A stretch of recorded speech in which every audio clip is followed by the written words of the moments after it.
grass strips. Right, so fly this one for May, the 1900.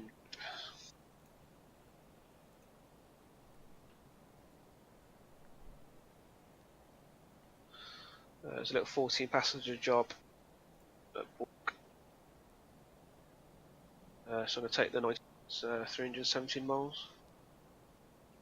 I've got a full load on the 350 at Scone right now. And those are all our passengers. So Dingo is saying that the more that we fly missions to and from our FBOs, the more that will show up. And I don't know if it's just a placebo or something, but looking in there the other day, it did look like there were more jobs popping up at Burke. Yeah, you guys would have seen. Me and Finn were talking. Keeper. I was going through all the jobs today. I noticed how much more there is the last couple of days. Mm-hmm. And I think between Dingo and McFaddy, they've gone in and changed some of the job names. So you got your Deutschworks coffee, Dingo's dog shite fertilizer. McFaddy had like an spicy herbal tonic or something. Let's have a look. I think I put the coffee one on there for me.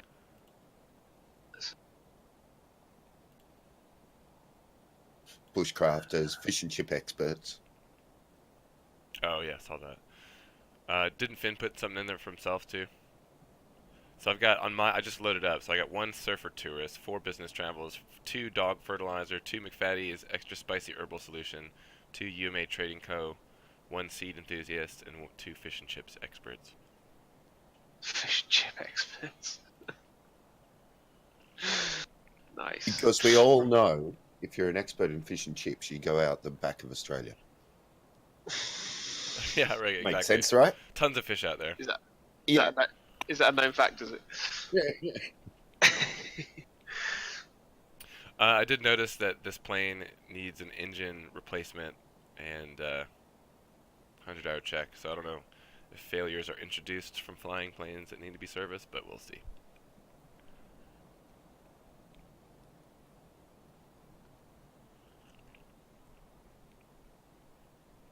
The remove before flight tags windsock in the direction of the wind. Say that in English? The remove before flight tags, you know, the ones that you put on your intakes and caps and stuff, they actually windsock in the direction the wind is blowing. Wow. So if you can see over there. That's nifty. Yeah. Got my Royal Flying Doctor Service plane. Victor Hotel, Victor Papa, Quebec.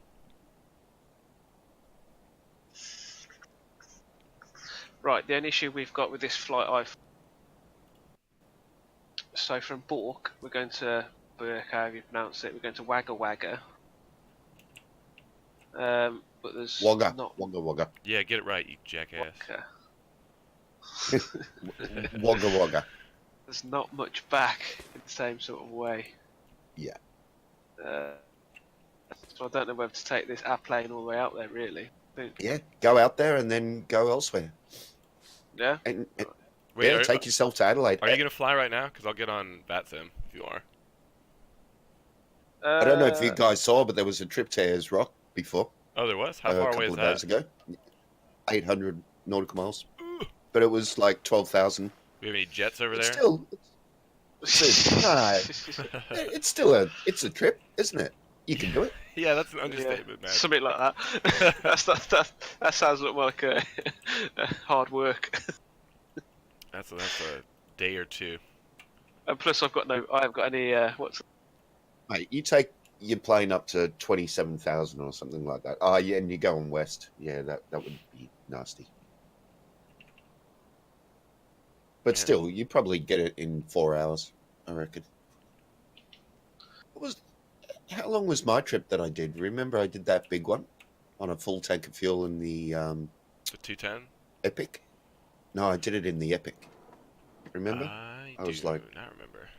I went from the Bahamas all the way over to Florida somewhere. I was posting pics of it and stuff like that. But I flew at like flight level 34,000.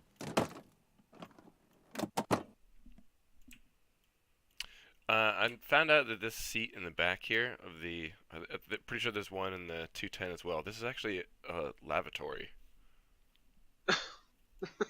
This little thing flips up in real life. I watched some videos about the 350. Yeah, and you can actually fall through it, like maneuver your view so you go through the ship hole. Let's look. See if I can do that in here.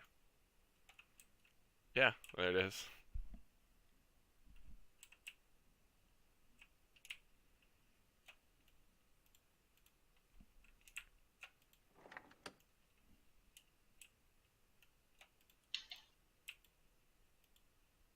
I love the fact we've got our own UMA hangar and everything. It's wicked. Yeah, so I'm doing this trip from Scone to fly back to Burke. I'm going southeast, I think, so probably. So probably what? I don't think I'll go anywhere near you, I don't think.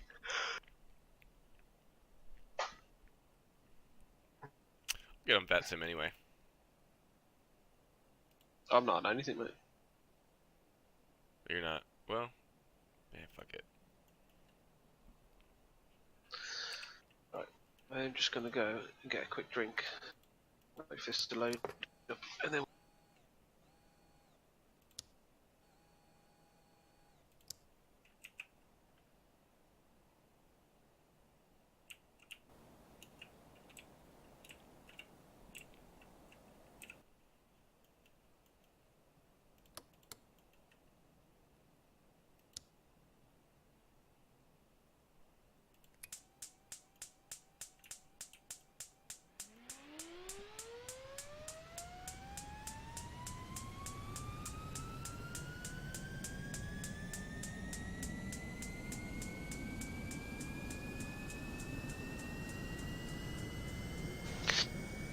I've jumped in it.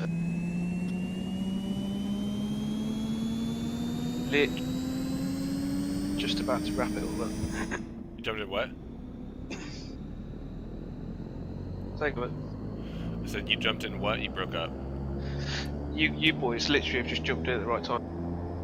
Why is that? Just about to wrap up. Oh. It's 20 to midnight. Streaming for 3.5. Jesus. But hey, fuck it, we'll do this one as well. We'll get some money for you, mate. Attaboy.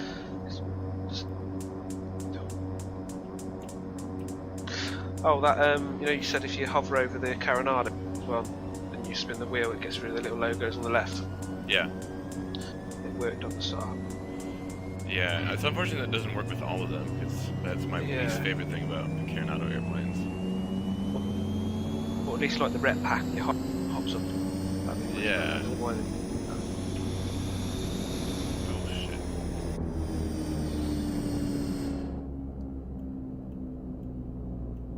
So, United Melanair. Beautiful. Beautiful. Quick tour around. So, we've got a few little Christmas.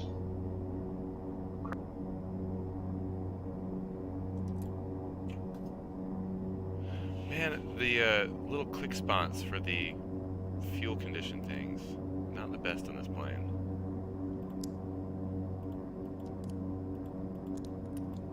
I'm sure Fat is going to get. I wonder what he's come from. Wonder what? I wonder where he's got that picture of that woman.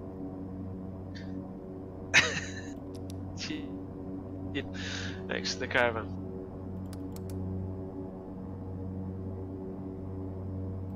I think he's got some more here, isn't he? Some little uberlicious ladies. Oh, you're at Burke, aren't you? I'm at Burke. He does like the ladies, doesn't he? Good lad.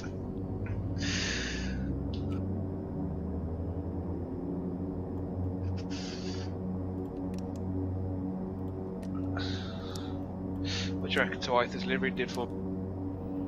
What do you reckon what? What do you think he's done for me? Oh man, it looks awesome, doesn't it? For the sub? Good job. Yeah. Did a great Gorgeous. job. He's when I've got to do change. He's like, well, on the logo, I think he's gonna change the lines of white again, and then black outline overlay on it as well, so it kind of stands out a little bit. And then Finn popped in. He was like, why don't you do some holographic gold like I did on the PC12? He's like, I'm not quite sure how to do that. So Finn told him, so he's going to give that a go. Try and get some shiny gold on there as well. So we may have a revised version.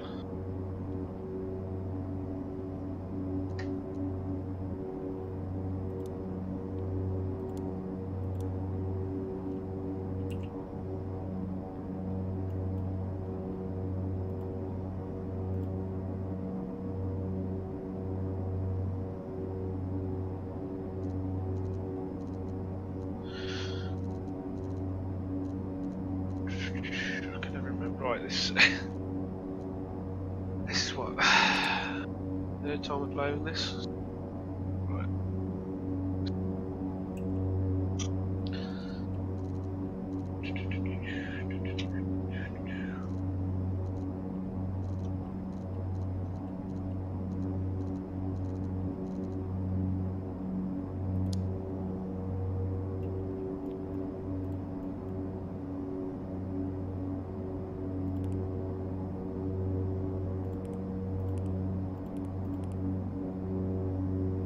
Shit, I forgot to update my nav data.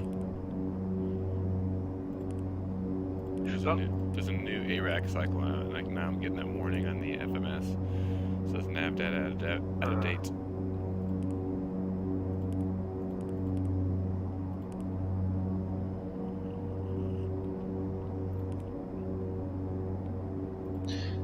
You still got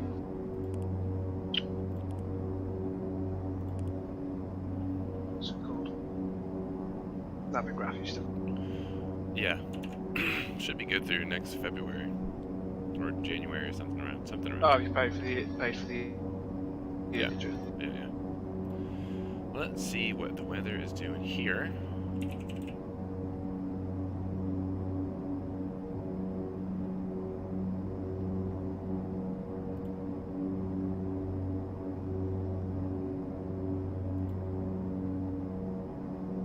And 226 4 knots.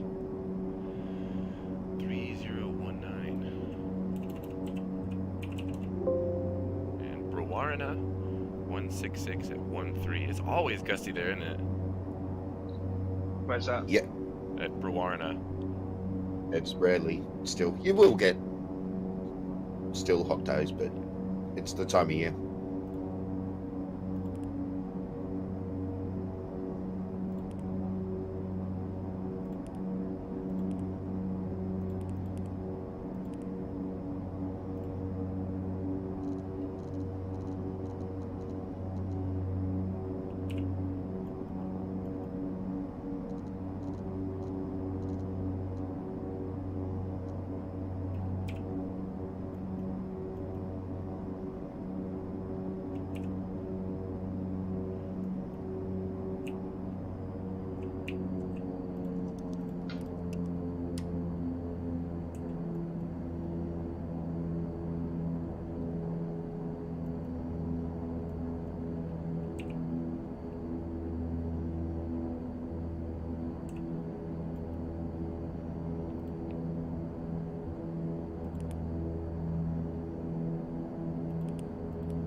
generators on for those.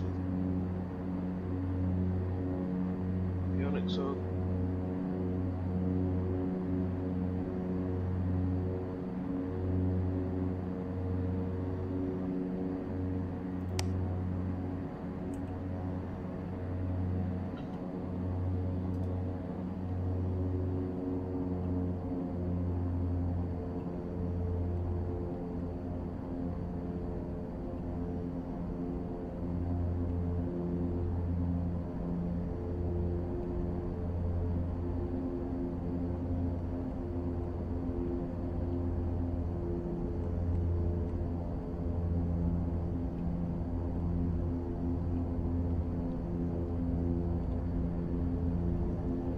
Ah, Deutsch, you're still streaming, aren't you?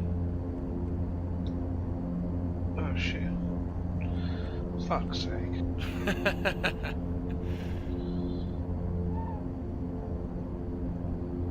McFaddy said, I Oh, think is that a Deutsch bit right forgot to end his stream. Nah, nah. I'm still streaming.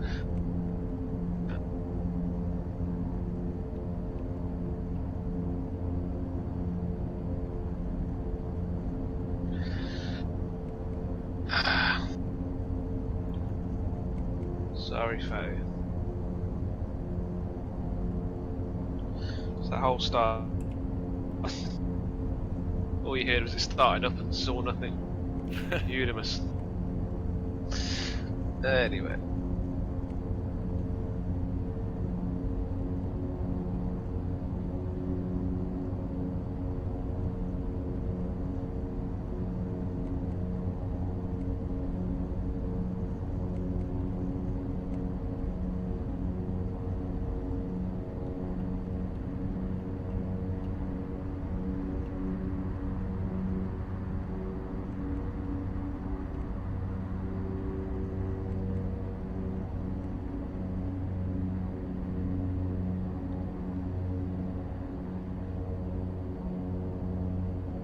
And I got one of the hardest decisions in life to make coming up.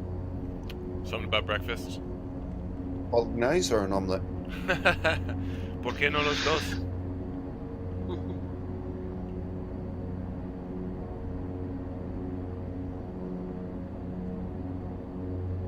Bolognese omelette. Well, there you go. Now we're talking. Sounds interesting.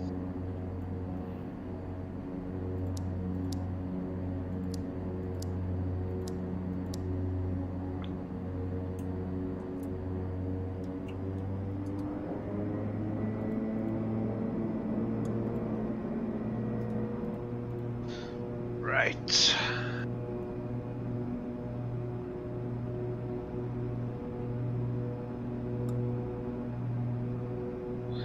Where are we flying? ISWG.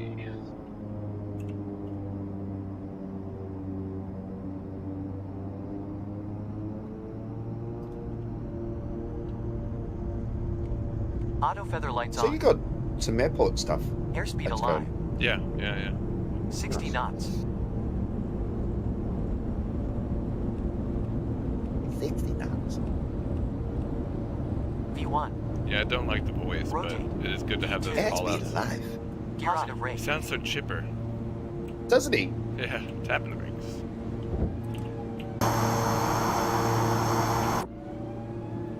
Attitudes check.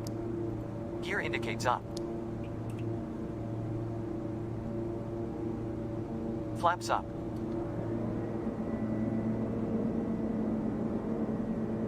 Flaps indicates up. Want this plane. Dude, it's good. It's good. Once they get all the bugs worked out, it's gonna be incredible. Yeah. I mean, I love it.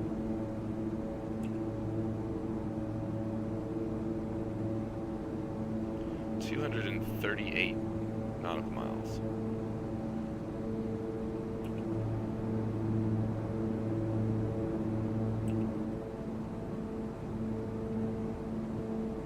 I do that in the 1900 in about an hour and 3 minutes, thereabouts. Yeah, we're going back west, so it'll be a little bit slower, but yesterday I think the ground speed coming out here was like 240 knots. Didn't take long at all.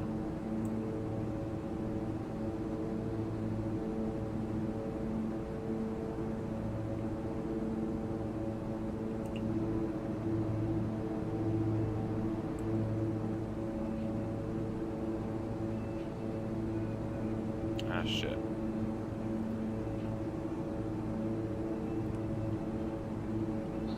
What did you go and do? My alarm on my phone is going off. It's on the other side of the room. Hang on.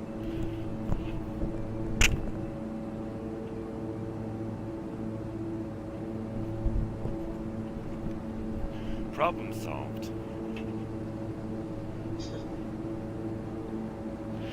One thing that I've noticed that's kind of cool about this that you don't see in a lot of other prop planes, that actually the prop torque, you can see slews your turn coordinator, so you have to give it counter rudder trim before takeoff. And it's like a lot of planes, you don't see that very much. They just rotate.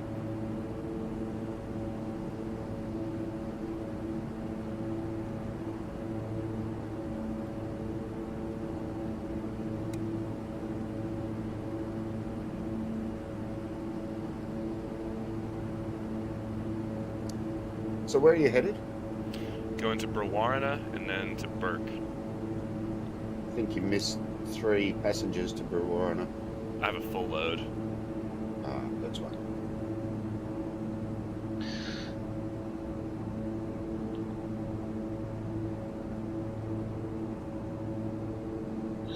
You got any Formula 1 this weekend? Yeah, I did Baku.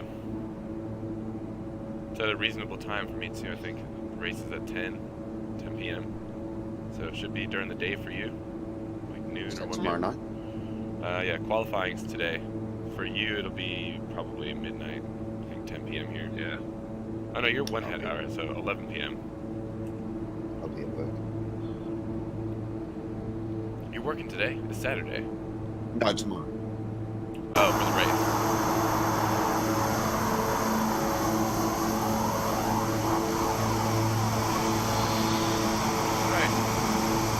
FS economy. Before I get too far away, let me double check that I got that in there.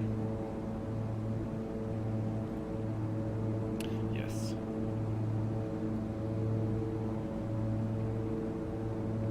Yeah, we got 14 people on board, so that's full.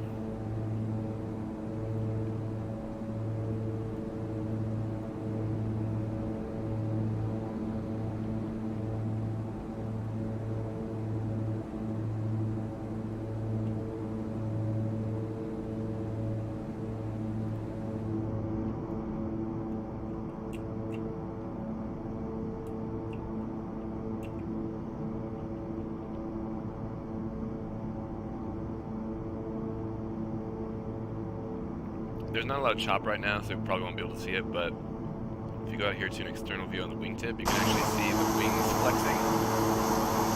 You can see it moving a little bit. If you get in, when you land or if you're in turbulence, it bounces around quite a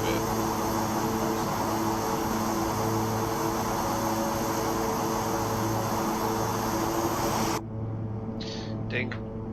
Go. Hello. I watch Game of Thrones. I'm up to Good. date. Good. I've got a friend I can talk to.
The other thing about that plane is it looks so familiar, having flown the 1900. Yeah, that's I said that when I got it because I got the C90, the B200, and the 1900 as well. And I think once you know how to fly one of those, then they all become pretty accessible because the startup procedure is functionally the same, and the way that they operate is really similar. I mean, this is supposed to be quote-unquote study level, I guess. That was the intention, at least. And I had no issue starting it up with the procedure that I basically used for the B200, so...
Cool. Little TV screen. Yeah, I wonder if they're gonna add some functionality to this later. Because I think in the real 350i you can use these panels to dim the windows, or to tint them. I don't know what that's called, where they have like dynamic shades. Looks perfect for Abbey Tab, to be honest. That'd be cool too. It would be weird having an Abbey tab in the back of the passenger cabin. Or if you had something that showed like your flight route or something maybe. Yeah, just like OpenStreetMaps in your Yeah. plane position. You boys looking forward 737-700 this weekend? Looking forward to what? The 737 700's coming out. Didn't hear about it. Can't buy anything anyway. It's free. Oh, nice. What, is it a mod of the Zebo? No, it's the same team. You know the Zebo? Yeah. Well, it's the team that made the 900. So they did the 7. They brought out a 700 version now as well. It's coming out this weekend. Nice. Although, I mean, really, what's the significance here? It's just a little bit shorter. I mean, the cockpit's going to be the same. Your experience flying is probably going to be functionally identical. Yeah.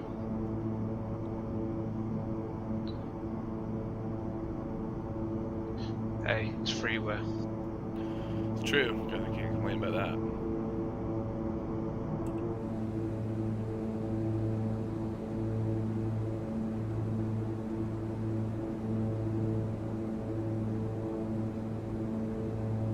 What you got on the overhead panel?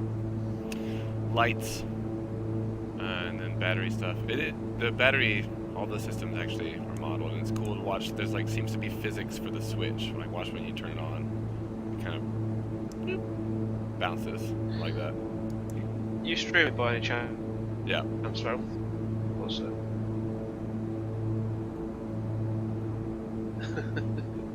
I watch my numbers go. 9. Sorry, I don't have anyone here watching anymore. There's only 4 people in here. Nah, I'm only joking. I'm Hey only Finn, joking. g'day, g'day. Hey Finn, how you doing? Hey Finn, again. Finnegan.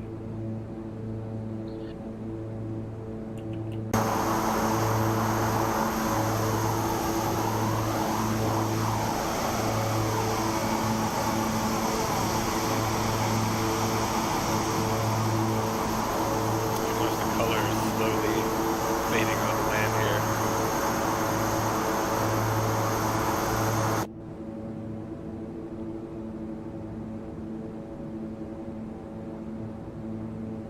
Yeah, Finn, so we just left Scone and fly into Brewarrina, and then we're gonna make our last little stop out to Burke, so we can fly into our FBO. You know what you should do one day? Is plan yourself FSE jobs all the way down in Tassie. How far is Tasmania from this area? Not too far. It won't take you too long to get to Melbourne. See, you say things like that, but Australia is such a massive country. Yeah, anything going central and west, you're going to be going for a long time. But where that is, you know, it's all like a couple of 100 miles to get within distance of the main hubs, you know, like Sydney and some of those bigger ones. But then you can move way down. There's a lot of due south of Bourke and Brewarrina. There's Shepparton, and from Shepparton it's like 80 nautical miles to Melbourne.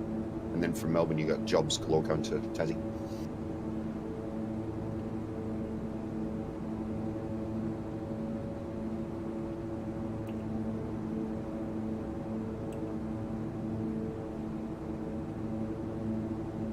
Yeah, Finn knows.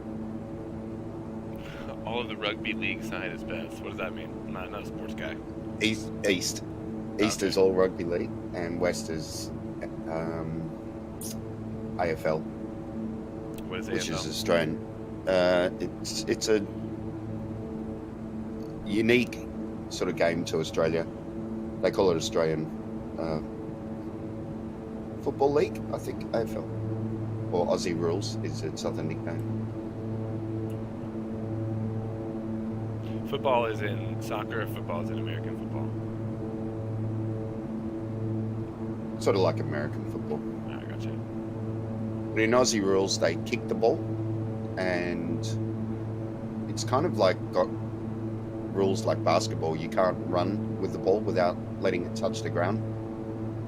So you've got to bounce it while you run, or you've got to like there's X amount of meters that you can run, and then you kick. And if you catch it on the full, then it can't be taken from you. You get to pause and then kick again.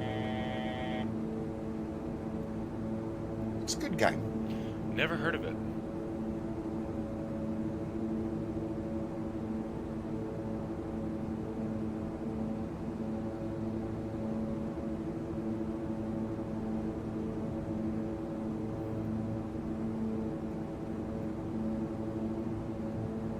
Don't we have an NDB at one of our bases? Burke. I don't have the frequency for it. 346 or something. I can't remember. I'll tell you that.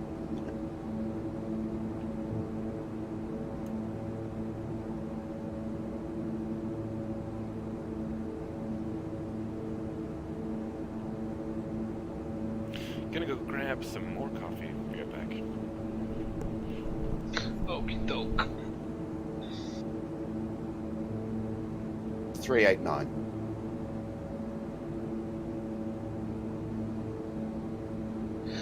How are you, Dingo? I'm good. Just waking up.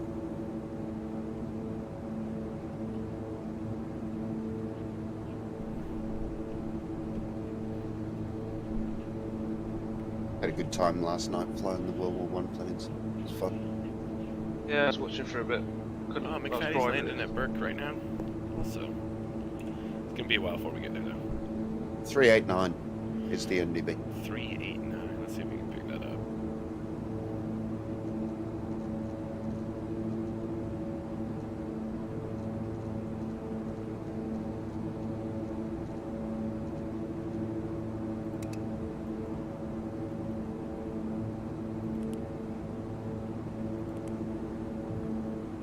You can pick it up from Brewarrina. I've done that. But I haven't managed to get it. See if our ADF goes off in a bit. We're still probably out of range. I can tell you the range.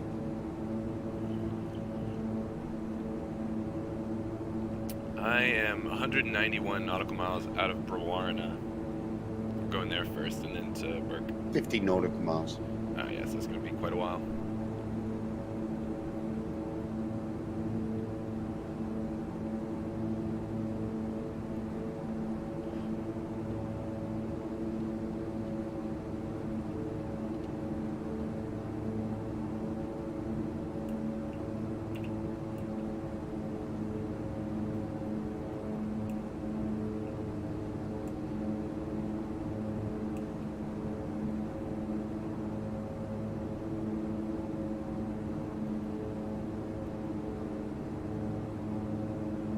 I looked at this quickly and I thought the course Nice, was mate. the ground speed. 291 knots. Huh.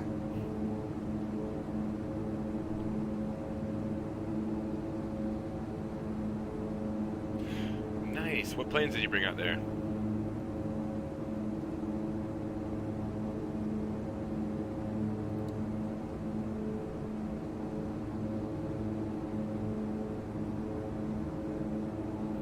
Very nice. It's I actually reckon the let would be good for that. Yeah, McFaddy, I don't know if you were here when we were talking about this, but I've noticed already that has been an increase in jobs at our FBOs. So I'll probably, like Dingo said, you're committing to at least a job a day. I'll probably try to do that too. So if we can all do a little bit here and there, eventually this job is going to be pretty good. Yeah.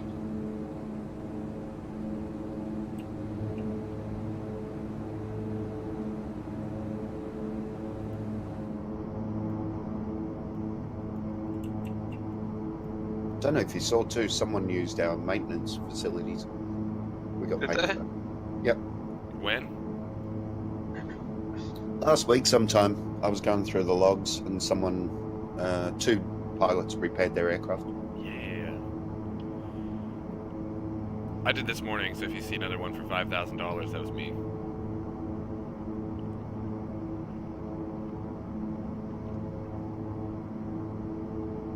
I did just so I could fly this plane, and it's like I did whatever the check was, or minor repairs, and it's like, oh, you need a new engine. $282,000. I'm not paying that. What was that for? The 350. Was it someone else's, was it? Yeah, I'm just renting it. I paid the $5,000 because it said it was like whatever the maintenance or repair was needed, so you could fly it commercially. I think that was less than $5,000. I paid that, and then it said the diagnostics reported that you needed a new engine. Not my plane. Not gonna worry about it. It's crazy. Yeah, not cheap.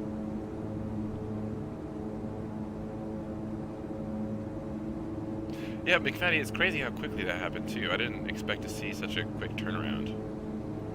Which is good, and now I'm excited. This is the first time, especially on stream, to be flying into our FBO. So when I go park it next to the United Mellon Air hangars, I'm excited for that.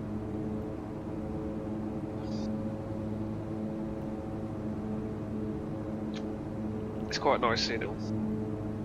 Yeah.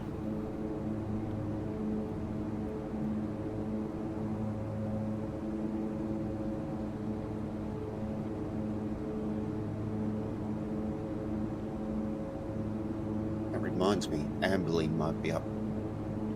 Who's that? Amberley and Tamworth, the milk run that I do. Oh.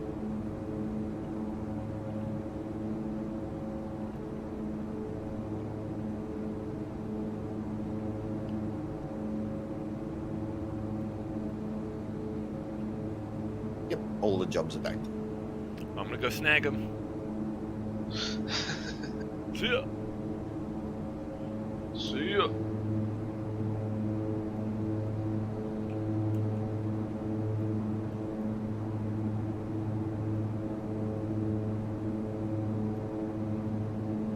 Oh, they're not all there though. How much do you make for that? A good run's about 11 grand. That'll do.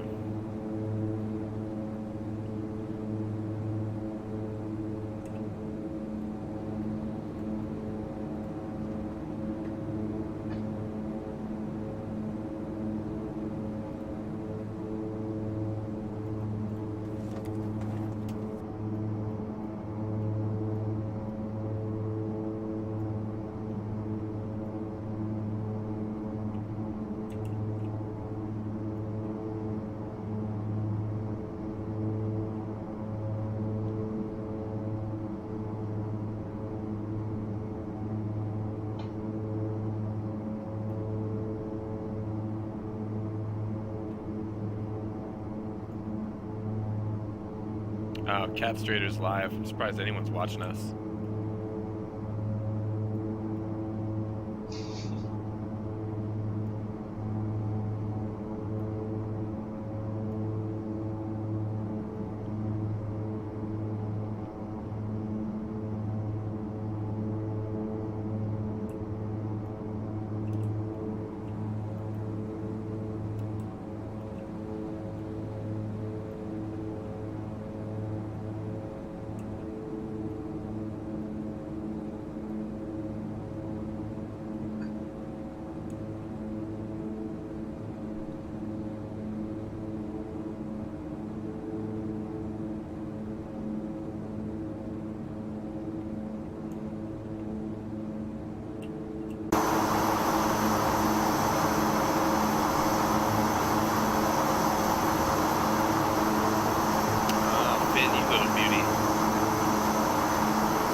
hear the wind outside.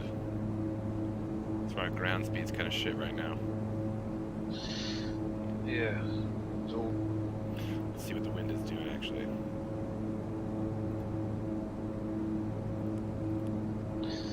knots. No, it's not too bad. It's 21. I mean, 40 knots from about 10 o'clock.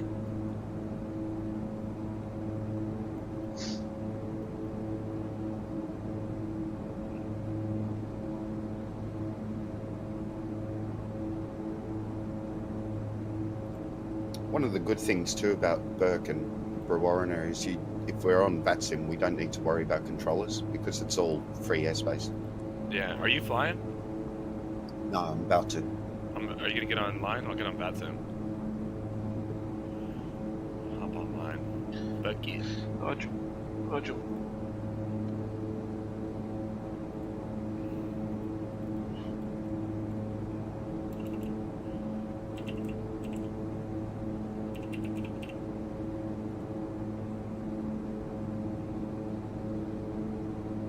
What is the iCow? Beechcraft 450. Is that the only one they got?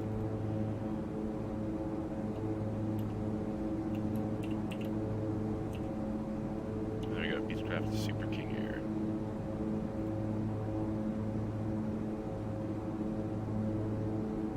There we go.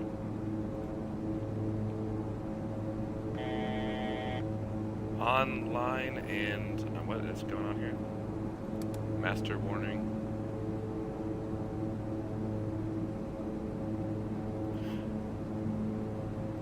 Oh, probably. Oops. Forgot to go standard barrow. My bad.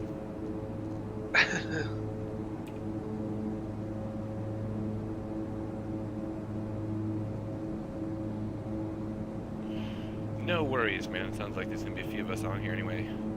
Fatty said he's gonna go work on scone. What's he doing? Makes me hungry. Yeah. We hung.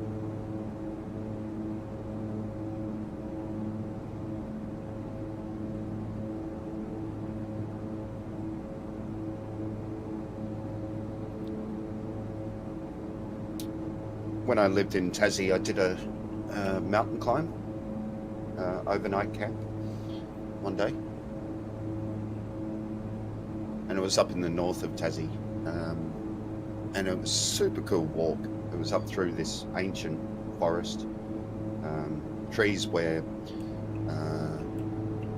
they're as old as the dinosaurs, basically. Like they're some of the oldest trees. And they're so old that the ground has eroded underneath all the roots that you can walk through. And the roots are as big as tree trunks, and you can walk underneath them.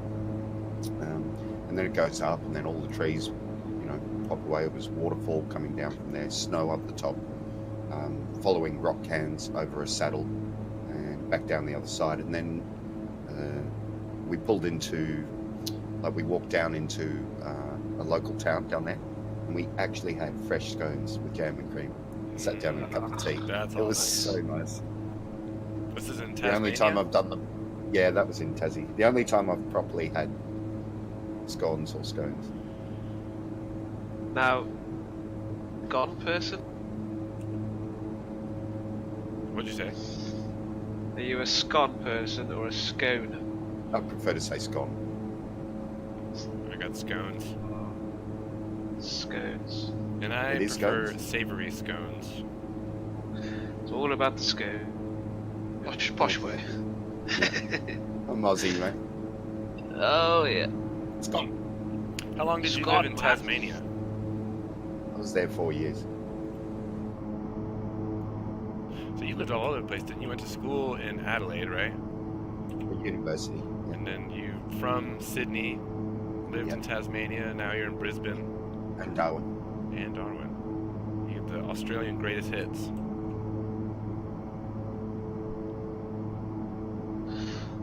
Man, you'd have been there like with the when the Adelaide Grand Prix was on, so that sort of thing I went to the first back one. in the day. Ah, you get. I'd love to have gone and seen that. Adelaide was a wicked Grand Prix. Proper It was. streets. Yep. It was amazing. And you could hear them from my house. But I bought a ticket and went. It was one of the best They still have days. the, And then all the parties afterwards, you know. It was so good. Still And have it's the so V8s there, small don't they? What year Two was that? cars. Oh, God knows. That's 90s.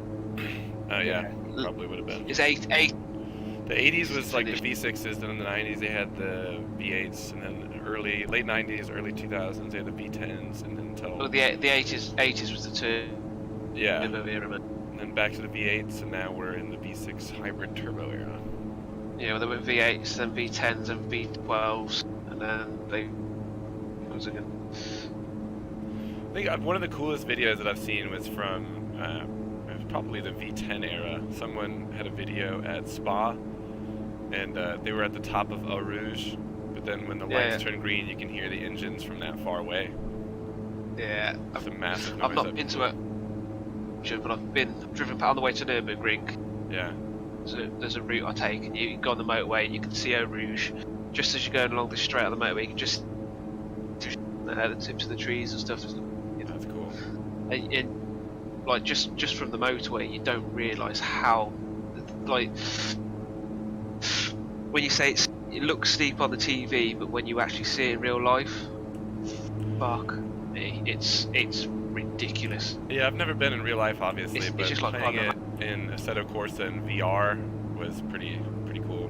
Because especially as you're approaching it, because you're on a downhill anyway, it looks like you're hitting a vertical wall. And what is it, about 7 stories, the height difference? I'm not sure, but it's just unreal, absolutely. And the idea that they take that full out at over 300 kilometers an hour is wild to me. Yeah. Remember when Magnussen spun out and crashed at the top of that a few years ago? That could have been so much worse. Who had the proper tank slapper going up there as well? Recently? I want to say Raikkonen. I'm not sure it was Raikkonen. A couple of years ago, literally went up there. There was a proper tank poo in pants moment. He was gone, and then managed to snap it back and catch it, and carried on. That's a pants shitter right there. Oh yeah, man. Mate, it also I've lost it, and Project Cars I've lost it so many times. Just as you get the negative going over the top of the camber in the back end. So many times I've lost it over there. It's easy to do that with like a GT3 car or something because they get pretty light at the top. Yeah, it's always been W's. I had one of my best races ever in iRacing on that track, on the spot. I think that's pretty much everyone's favorite, isn't it? Yeah, it became my favourite, and I wasn't even into racing or knew those tracks, you know. Me and Mum have been planning on going there for years. We've never ever. It's literally like probably 4 or 5 hours down to the ferry. Then you're talking literally 5 hours off, then driving over there without a stop. I'd like to go to no excuse really, but the 24 hours at Spa. That'd be pretty fun. Little party to go to. yeah. Le Mans will be better though. Le Mans is a week-long party. It's just a whole week of partying. How far away is that for you? Le Mans, not too sure. I know. Well, again, the ferry's 4. And I think, I know my friend went with it about 10 years ago. I want to say 5 or 6 hours, might be a bit more. It's no more than 10 hours once you're in France. So anyway, Is it expensive to get there? Ferry, probably about 60 to 80 quid. A few, 150, 200 quid there and back. And then once you're there, I mean, I'm not sure. Don't think it did. They're sort of Formula 1 money, I don't think. But I'm not sure on the camping. I think they make the money on the camping. To be. I went to the Formula 1 race in Japan in 2018, and it wasn't as expensive as I thought it was going to be. Obviously, the ticket was expensive, but once you get in, like the food is pretty reasonable. Formula 1. Yeah, I expected it to be a lot more expensive. I mean, you get like a big Heineken beer for I think it's like $6 or something. That's not too bad. Come to the UK. Come to Formula 1 in the UK. In 2008, I went. and I was, what was I? 2000. So I was 21. 2000. And for the weekend, it cost, in all, it cost me 800. Man, I had like on Saturday and Friday and Saturday, no issues, and I met these cool guys that were in the seats next to me, and they had come by themselves too. So we just, obviously it's nice having someone you can talk about Formula One with for a change. We talked for most of the qualifying and everything. We weren't being loud, and even if you were, you're at a freaking motor race. It's not quiet. Yeah. And this guy in front of us on race day, we weren't even drinking. I mean, I had a couple beers, but the guys next to me weren't, so we weren't being boisterous or obnoxious or anything. And the guy in front of us turns around, told us to shut the fuck up. Like, what is your problem, dude? You're in a freaking Formula One race. Like you're going to hear anyone over the noise when they go past it. Yeah, it's not quiet. I don't know. What did you expect? A quiet picnic with your lady friend? I don't know what you wanted. So, last time I went was 2008. That was Hamilton's first year he won the championship. And that was, to this date, they still class Silverstone 2008 as his best races he has ever done. He won. It absolutely chucked it down. It was like torrential rain. The whole day was brilliant. The following series, sort of had dry races, and then come 12 o'clock, it just absolutely hammered down. And when I say proper torrential, there was talks of just calling it off at one point and all sorts, and he ended up, I think, I can't remember if he didn't lap the whole field. There was only one car he hadn't lapped, but we're talking like something stupid like a 2 or 3 minute deficit. Next person, second place. It was just crazy, and just to see him driving compared to everyone else in the red, it was just like watching the day. And then prior to that, it was 2004. My dad took us. That was my first ever one I went to. Was 2000. And that was still. That was the year Schumacher won his championship as well, so I got to see it, his final title year. So that was quite nice. That's pretty cool. Well, my old man, see, he saw Senna and everything. Mansell. He saw the old ones. Man, I don't like Hamilton as a person much, but that guy is definitely in another league. He's going to be up there with. I mean, if he wins this year, that's 6, and then Schumacher has the most at 7, so it's within reach. He's already beaten him in terms of pole positions and now in wins, hasn't he? I mean, Hamilton's already one of the best of all time. Wish, I know this will never ever happen, but I just wish you could pit like all the champions together in the same cars and actually see who would be an out-and-out winner nowadays. You know what I mean? You could put the likes of like Sterling, all them sort of people in a modern day car, and yeah, they could probably drive it, but they certainly wouldn't be able to drive it to the standard of Vettel and Hamilton and all that sort of unit. But then vice versa, I reckon if you put them guys in a proper old school car, it'll take them a while to get used to one of them as well. You know, but they like flat out blipping the throttle and toe. What do you call it? Like heel toe. Heel and toe. Yeah, there's no way they'd be able to. Yeah. They would drive it, but there's. Well, Hamilton was on Top Gear driving the MP44. He did all right with that. I bet you'd probably be surprised. And remember a couple of years ago at the Race of Champions when I'm saying it'd take them. They wouldn't be up to the level straight away of what boys were. It'd take them a good couple of installation laps to. 2 years ago at the Race of Champions when Pascal Wehrlein got injured, so it ended up just being Vettel by himself for Germany. And they're driving all sorts of cars, and he dominated everything. That's one thing I've never properly watched. I've watched, I think, 1 year. That wasn't as good to be over 5.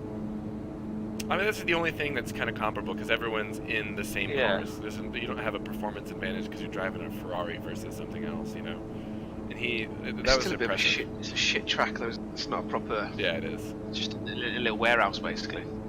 They should do it. They should do the race champs on a proper circuit. Yeah. Okay. So these crappy little S bends, jumps, and all that sort of. So they should do it in like what's that? That rally, is it like a rallycross series? Do it on a proper full-size track on that sort of thing. That'd be quite cool. But again, that's a completely different place. Yeah, and I mean, hardly anyone shows up. I think Ricardo's done it once. Vettel usually goes every year, but you know, Yeah. Hamilton's never there. Well, it's a win nowadays. Isn't Yeah. it? I think a lot of it informs how you're in. Because let's face it, all these boys are at the pinnacle of their game. You know what I mean? If you reach 9 times out of 10, not every single out of 10 you are the best driver on in the planet. You know what I mean? And Except for some Daniel of them are Kvyat. there. Yeah, some of them are there literally by merit because they got rich parents and stuff like that. You know what I mean? And basically paid them to get into Formula 1. That's another story. Like Maldonado and all them sort of fucking idiots, or Crash Donado, whatever you want. Yeah, it's been a while since I heard his name on. But Hang on a second. I think Kvyat crashed pretty good yesterday. I think I saw something about that when I woke up. I didn't watch any of the practices because I totally forgot about it, but I think he crashed. I mean, when I used to go to Formula 1 years ago, like I said, the last one I went to was 2008. Can't remember what it was like then, but certainly you had Thursday practice, you had Friday practice, you had Saturday, and you had Sunday. So you had a 4-day team. Now it's only a 3-day. Well, there's stuff going on Thursdays, but I don't think there's any racing or anything. I think Thursdays is like you know, you can meet drivers and there's, you know, bands and stuff playing. It is a 4-day thing. So whereas Thursday used to be, there was 2 practice sessions Thursday, and Friday there'd be a practice session Friday, and then Saturday morning they'd have another practice session and then qualifying, and then obviously. Just looking at the results for free practice. Ferrari's at the top again, but you know Hamilton's gonna pull some shit out of his ass. Well, he's sandbagging. Yeah, Kvyat oversteers into the wall. I don't think it was a big one though. What? Where is it? It's Baku. Baku. That's it. Baku. That's a proper tight corner there. That one by the church, isn't it? Yeah, that's where he crashed. Almost going. The next turn was the one that goes over the hill by the castle. Yeah, that's the castle. Sorry, that's it, not the church. Castle. That whole area is super narrow. Yeah. Here, I'll put this in the Discord. Played that on the latest Formula 1 game. Yeah. Shows how tight it is on there, doesn't it? Yeah. It's crazy.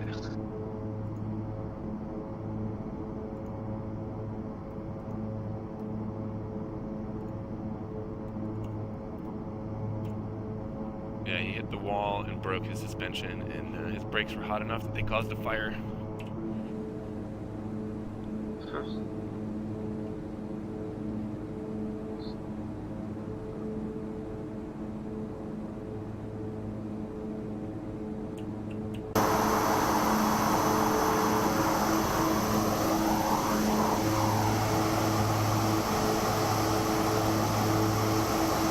That's pretty crap.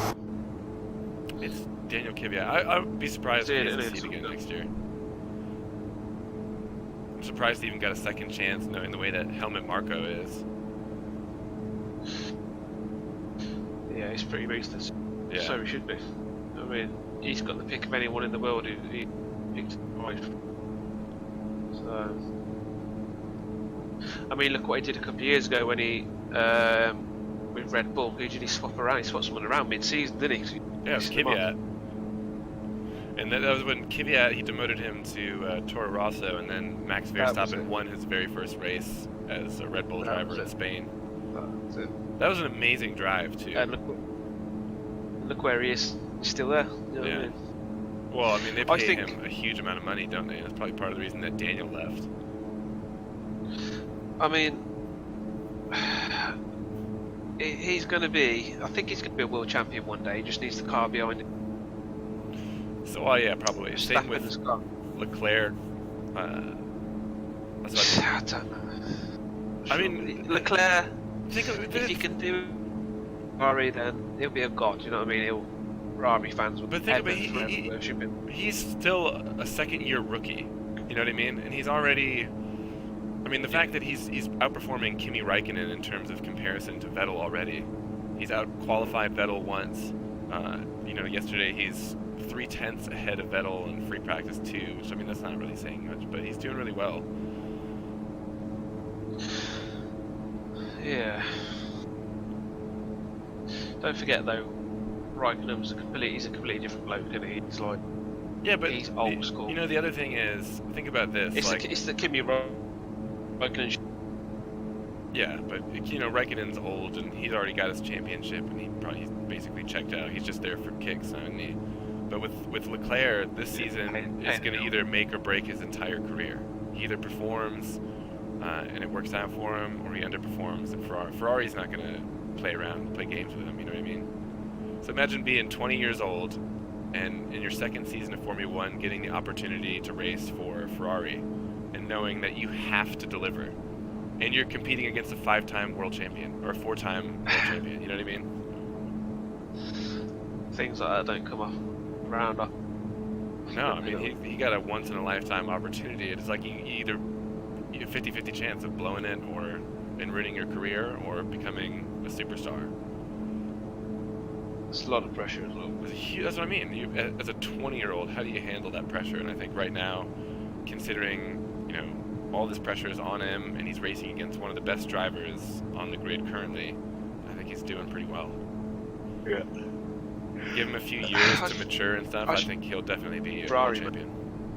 Because the Ferrari is meant to be superior compared to the McLaren, wasn't it? What's going on with it? Fast circuits, it is quicker. I don't know, man. Ferrari always finds a way to fuck up their own races, don't they? Yeah. Yeah, there is. It's a bit of a strain. It's shitty being a Ferrari fan, because they just ruin everything. See, when she was there, my dad absolutely hated me. I was always a Ferrari. And then, obviously, when Michael left, I didn't really know who to support anymore. A bit in limbo, and I just kind of. And then obviously Hamilton come along, young British lad. I thought, oh, you know what, he's quite cool. Give him a follow. When he did the whole black thing at Monaco, that thing was just the end of it for me. I was like, mate, I understand.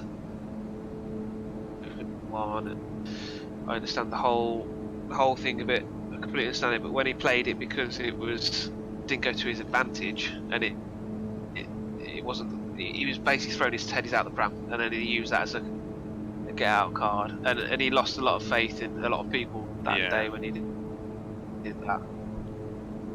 And then I thought, you know what, he's still young. Probably a stupid thing he said. Because the FR. They took him to the clean and eating and all sorts of. And then I thought, okay, yeah, maybe he'll turn a new leaf. And then, I don't know. I think it was the whole when he was dating that Nicole shirt swinger. Wasn't she super young too? I think I'm not sure. He dated somebody who was like awkwardly young for a while. No. She was. Like in her 40s. Oh, I'm thinking someone else. And then he kind of all American thing. Yeah, he just become a bit of a. It was all more of a how can I get in the media sort of thing now, and he always proclaims that it's all him, but then he's money and fame has gone to him. You can tell, you know. Yeah. I'm sure he's probably a nice guy. I mean, listen to his, what is that podcast Beyond the Grid that F1 does now? I listen to his interview with them, and I can see him being a nice guy, but he also says things from time to time that just sound so twatty. Yeah. And he has the most canned lines for press, usually. I mean, he just regurgitates the same platitudes, like, the best fans and all that kind of stuff. And I like people that have personality, like Daniel Ricciardo and Sebastian Vettel. Yeah. Just hold back. And you know what? Ricciardo's who I support, 100%. Yeah, I don't think there's anyone that doesn't like Daniel Ricciardo. He is a true, down-to-earth, lovely, genuinely nice bloke. I don't think he's a bad bloke. Yeah. How can we be otherwise? Yeah, exactly. I was going to say, it's because he's Australian. He's got joie de vivre. Yeah. And the other, he's got that arrogance as well. He's basically the best, and he walks around with that strut on him as well, doesn't he? Yeah. Kind of untouchable. I want to land at runway 210, by the way. On Brewarna. Uh-huh. Yeah. I'm sitting here. Are you waiting for me? Wind's coming out of the south. Yeah. I got 83 miles until the beginning of I rented a 210, so I've got all the jobs going from here to Berg. Noise. 5 job. Oh, so we're gonna fly to Berg together. Nice. You know what? I'm going to jump on little nav map and see if I can see you.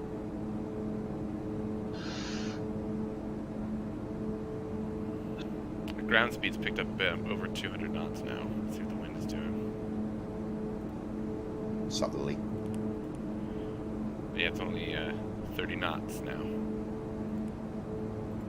One thing I don't like about this that is really problematic, when you hover over the left, you can pop up your 2D panels for the autopilot. So It's right here, and it's right below the one for cold and dark start. So it seems like you could really easily accidentally hit that mid-flight and just you'd be screwed.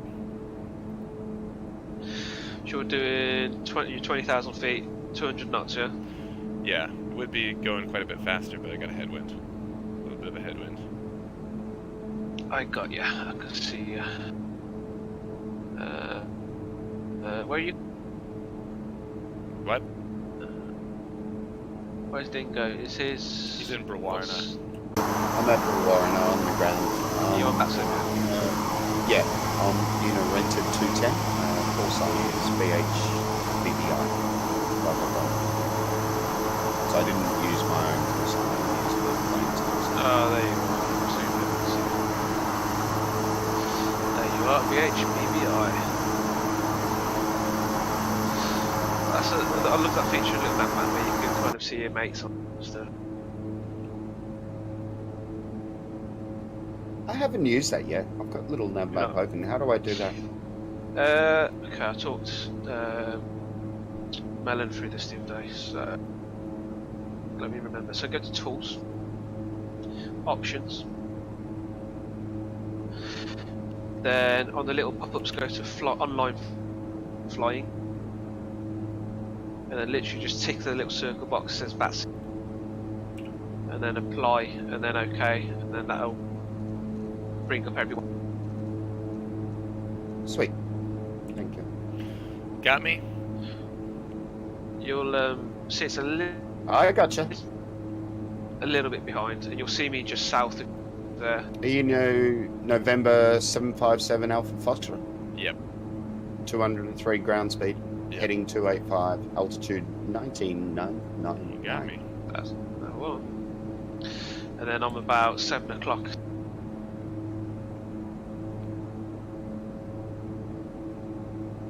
I see. Deutschworks, yeah. You're going south. 168 degrees. 20,300 feet. I'm going to Yankee Sierra Whiskey. Yeah, I can click on you and it tells me who you are. Nice. And you'll probably see yourself then as well. When you a little bit of a lag. Oh no, you're on the ground. Sorry, but yeah, when you find yourself in the air, you'll. I see lag myself. past you. Yeah, I'm right there. See, Registration's fucked up. It says November 388Y, which is not what I am. Where are you? Is someone flying the 1900? Me. Oh. Got it loaded up. Why? I was just wondering because normally Dingo's flying. I was like, why are you flying the 210? So I figured someone had to have it. No, it's not because of that. I brought two 1900s to Brewarna. There's two sitting here. Yeah, it's to rent. cool. It's one. Isn't one it's a ours. C? One's a freighter and one's a C. Oh, okay. So it's all good.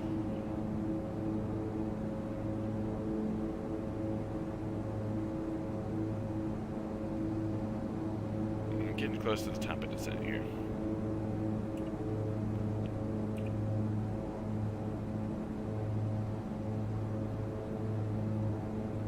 It's just there's 5 jobs going, so 210's perfect for that.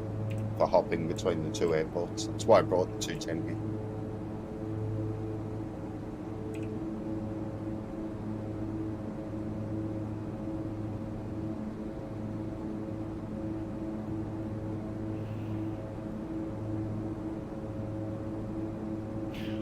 would be good. I'll just leave this 350 at Burke when we get there. Just let it sit for a while, because if the owner comes back and he sees he needs an engine replacement, $280,000 that he's gonna have to spend at Burke. Nice. Yeah, we got you, fam. What fees have you set for the cost of it as well, for like having repairs and stuff done? 2015. What is that? Pretty standard? Percentage. No, the 15 could be double that, like 25, roughly. But I pulled it down to 15. Just makes it easier. That's I can't remember if that's avionics, whatever.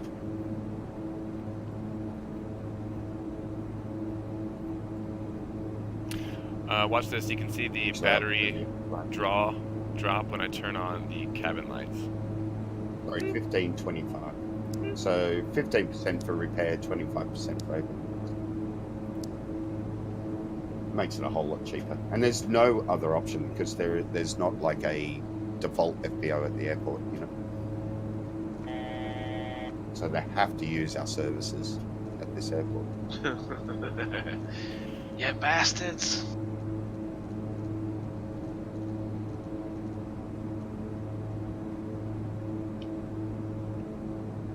Alright, see if we can see the wing moving now. This not climbed, doesn't it? Say again? 1900 struggles to climb, doesn't it, when it's got a bit of load on? Oh, it does, yeah, but set your feet per minute at 1,000 and you'll be golden. You'll get up to your service ceiling. No, No I've had to put it down to 500 because I've got quite a bit of grapes.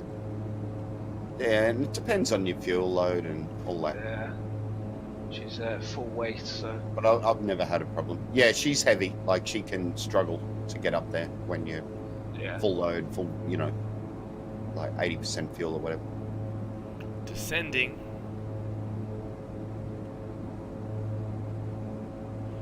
What's the wind doing at Burke? It's always, both of those airports are pretty windy. Wind 133 with 9. Oh, not quite as bad as Brewarna. Yeah. And little nav map says 139 at 11, which is generally how the sim interprets it. It's always a little off.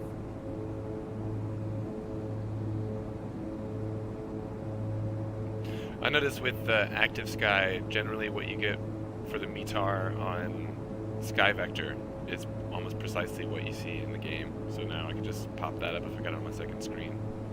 That's good. So you do have a slight crosswind, by the way. Oh yeah, Coming in. it's going to be good. What earlier you said it was 11 knots? Yeah, it's 11 knots. Playing this size, that'll be fun.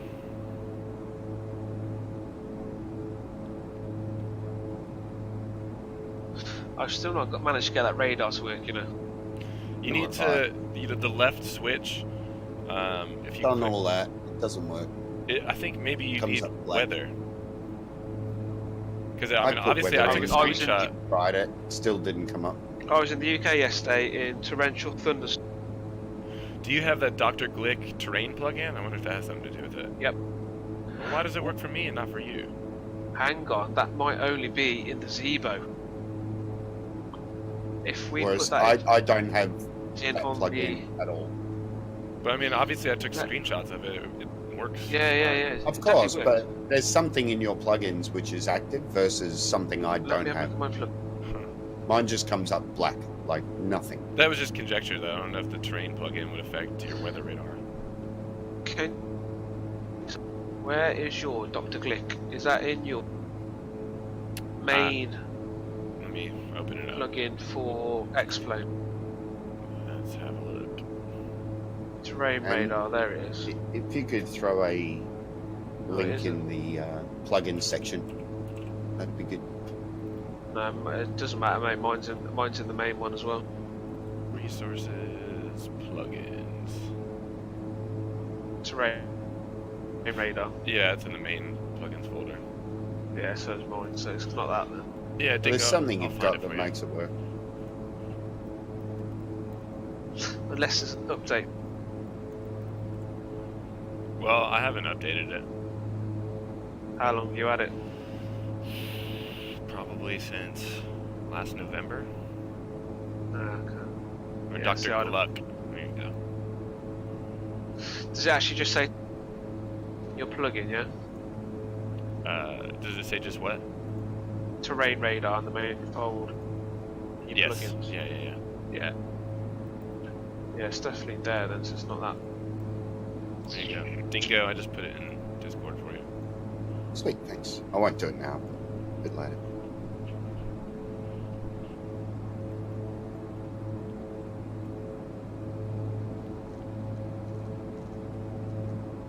You're about to overfly Brewarrener's little sister. What is that? YEWO. Brewarren.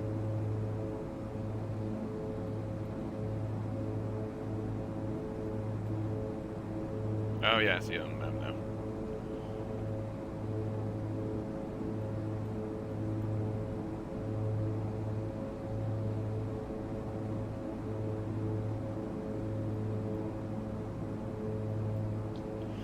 Let's see. It's still saying winds 1668 13 knots.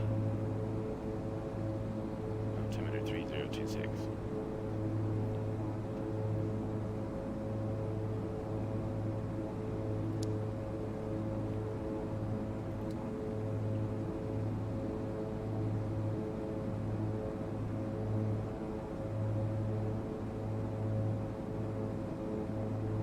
It's weird how weather things are different. What's your UTC reading for your weather? What do you mean UTC? Oh, yeah, hang on a second. It is 2327 Zulu. We're out. Mine's 11:36. Oh. Oh, 23 what? 2327. 1127. So a few minutes. And I'm behind you. 11:36. UTC. So I got it set every 15 PM. minutes to refresh, so we'll see what happens. Yeah, whereas I don't do that. Because I don't like the See, I've set mine to changing refresh from every 30 one minutes. condition to another. I probably should, yeah, I'm the same way. I'm doing It's it kind of, it's jarring when all of a sudden the clouds disappear for a second and reload. Yeah. Should Yeah. probably switch So that to I read a report on FS Global Real World Weather, and the guy said just go to manually configured, click dynamic, download, like, you know, so it's downloading, and just set it to update every hour. And it's fine. Yeah, it may do Yeah, see, the the most you can do in active sky is 30. Uh-huh. Is that what yours is set at? Yeah. I should do that. And I've also set it to not reload on approach. That I did too. I like that feature. Although I think. But that being said, before I put the weather on, FS Global Real World Weather, and I loaded in here and I connected to BatSim, weather came in. Like there was weather in the sim. The Yeah, windsock but that's lifted because and was of moving. Squawk Box. I think it injects its own weather because so the controllers are giving you the correct runway in use and all that kind of stuff. So at the end of the day, we're subject to Squawk Box's weather. That's right, yeah, and the refresh rate too. Uh-huh.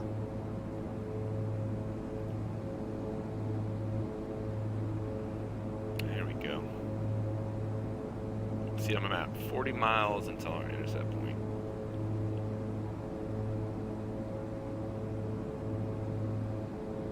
You going to Bravo Romeo Whiskey Sierra Hotel? I am going to. Yes, Bravo Romeo Whiskey November India. I didn't do the. I've just did the very final one, so I'm turn final, short final. Yeah. I didn't want to be floating for like 15, 20 miles out.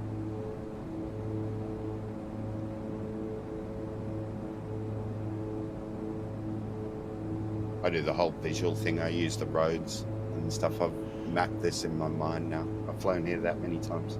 I'll have to look. I know that there's a town. No, I'm thinking of Burke.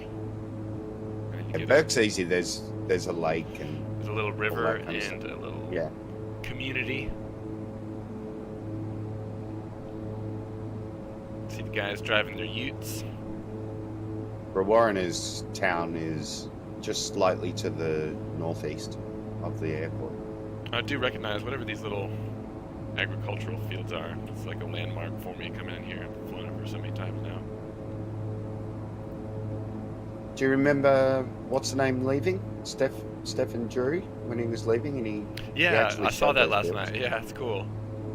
Yeah. I wish the resolution was a little bit higher, but it still looks pretty decent.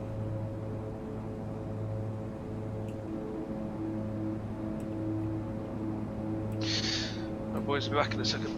All right.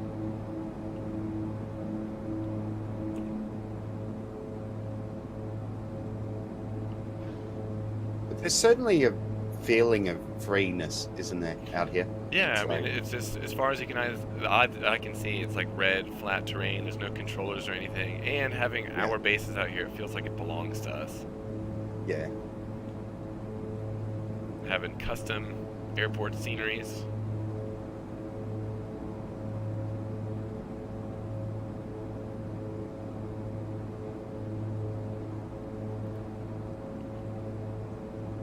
Just need the odd emu plate to run around. Sam, the cooking guy, just did a beef Fluffington. Yep. Runway heading 205. What on earth is a tomahawk ribeye? The airplane? No, that's a piece of meat. 3-pound tomahawk ribeye. Wow, that sounds cool.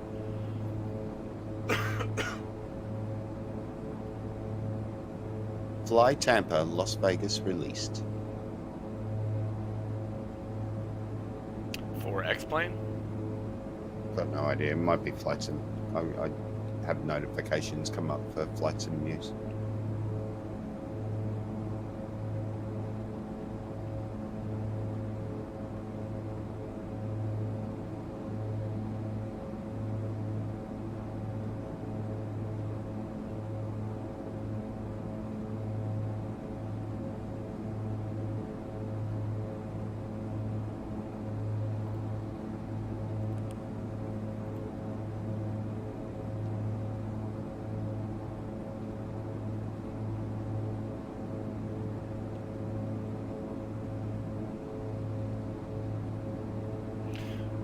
Forgot I had an IAS mode and looked down. I'm like, oh, my ground speed's 177. Fix this.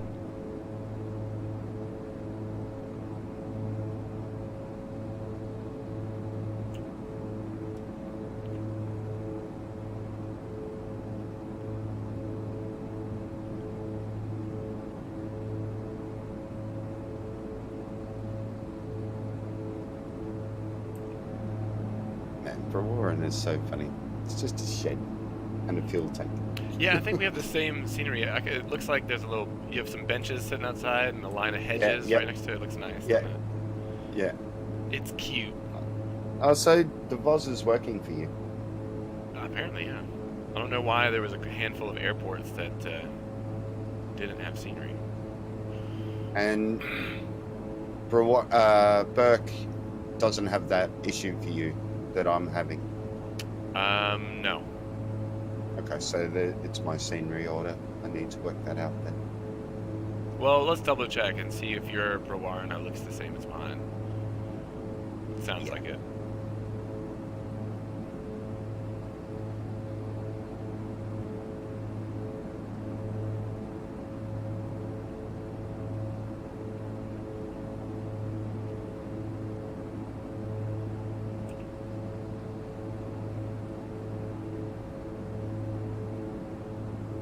Is there a beacon there?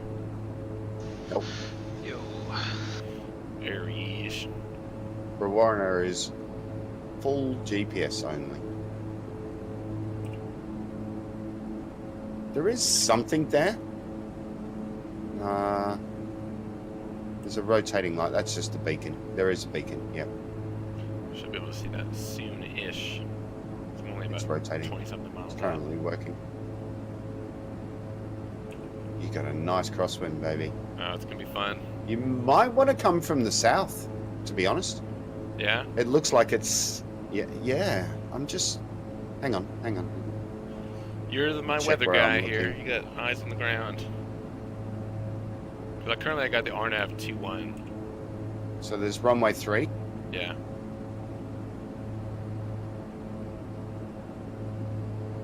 God, that's direct across. Yeah, stick with 21. Alright. That's your best bet. Left crosswind. Oakley dokley. There it goes, popping up on my.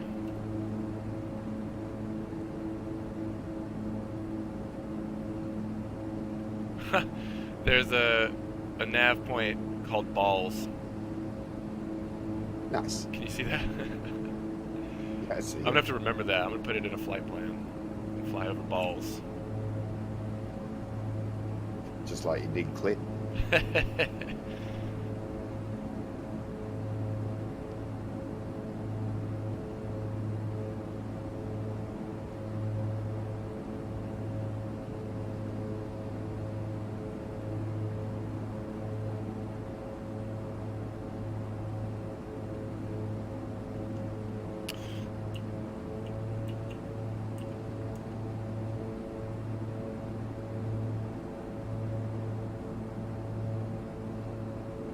I use quite a bit of fuel.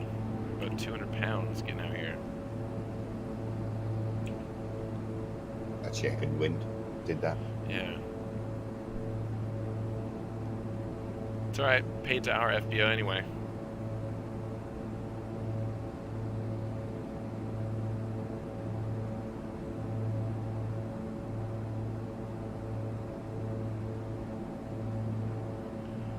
I still don't see the beacon.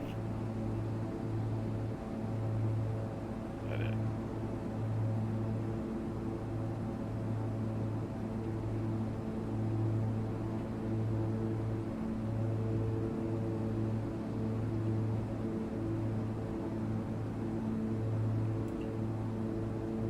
I'm running real world time, so it's full daylight and beautiful right now. Barely a cloud in the sky. There's a little bit. Much.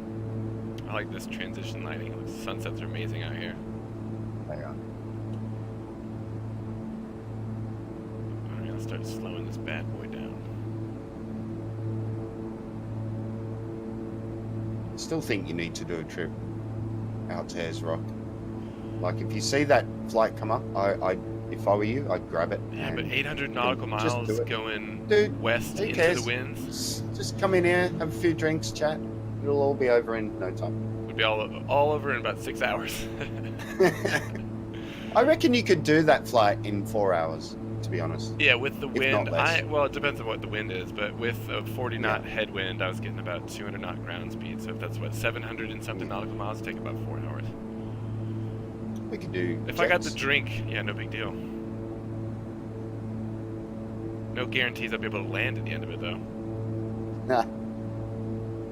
Still like to see it because you'd be amazed. Like, you'd think it's just there's nothing, but colour just starts happening everywhere out there. It's beautiful.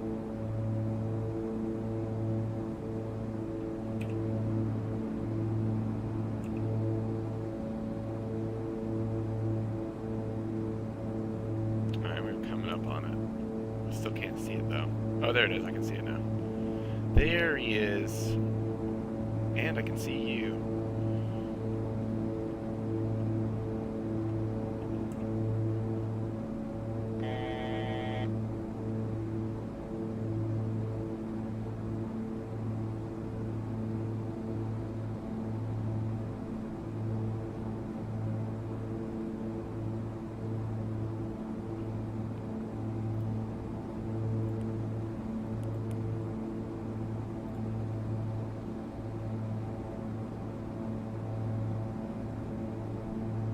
I see you. It's kind of a special feeling, isn't it, when you're flying out in the middle of nowhere, you don't see anything for about an hour, and all of a sudden you can see the beacon from our airport. It's that freeness I'm Yeah. describing. It's just nice. It's like it's the beauty of the Australian outback. You go out there and you do what you want, man. You can murder tourists. You know, you can Throw them in the back of your Well- ute. yeah, Wolf Creek. You can do whatever you want.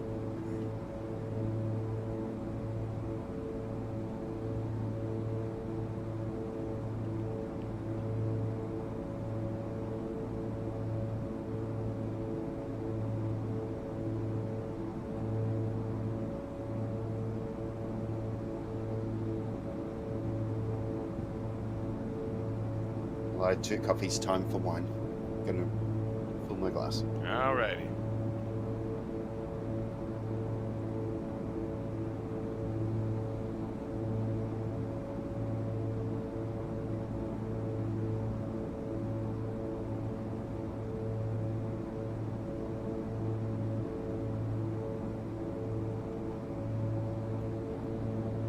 Seatbelt sign on? Yeah, we're good.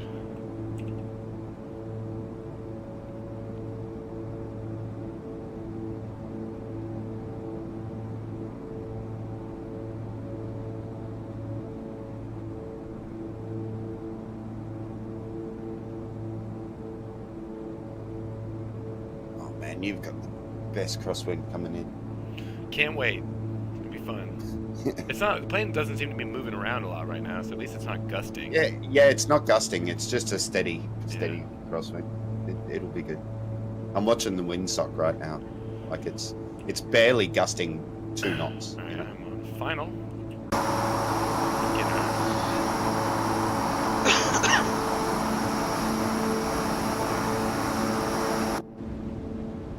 Landing lights. So weird. It's like 9 in the morning, 10 in the morning. It's actually 11, I think, in the morning, and you're Just getting a sunset. Sunset. Yeah, Look it at is that. pretty out there at Yeah. sunset. The colors of the sky start to match the ground at some point, which is neat. Yeah. Wait till you go further west. And again, I recommend just do it. Just if you see a job like that, grab it and just put it under your belt. Get it done. Auto feathers arm. Got our lights on. Prop and fuel are full.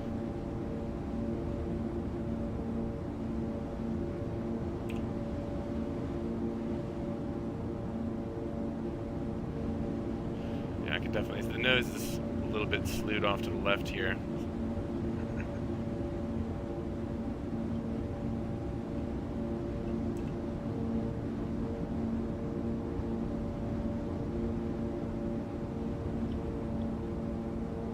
Wind still holding steady.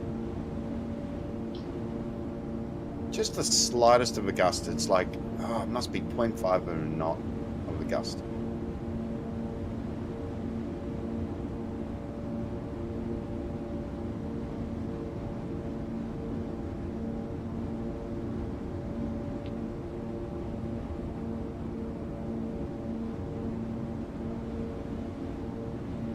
You know, we're just talking about that.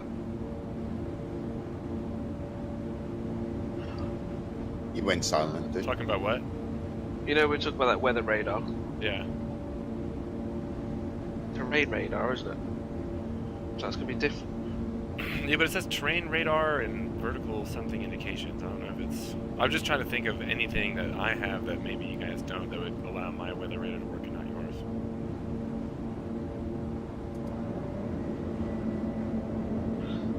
There we go. There's the glass. Payware that you bought. I'm wondering if it's active sky, but you've got active sky, Ash. So I've got active sky. 1,000 feet to Yeah. minimums. I thought that that's the only thing you guys have. I don't, which is why mine, possibly wouldn't. Autopilot is off. Man, I disengage at like 1 mile out. I just let it line it up for me on this one. Normally I would probably fly mostly by hand, but I did Let's do a it. full automated landing in the 550 NG, Eclipse 550 NG. was it smooth? Let that thing fly all the way down. Man, it was minus 190. Oh. It was at Sydney, so I had all the runway in the world. But yeah, it worked. I disengaged it while I was like rolling out.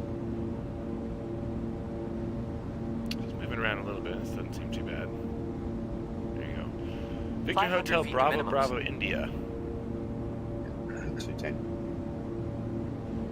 It's in FS economy. That's why I put it in.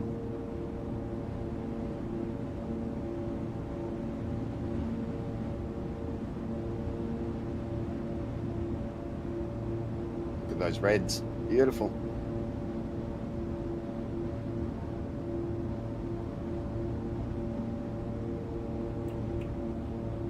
There's a truck on the road in front of you. 200 feet to minimums.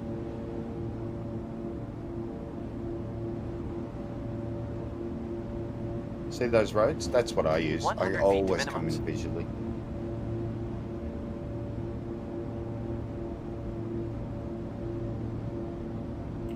Driven on that road in real Minimums. life.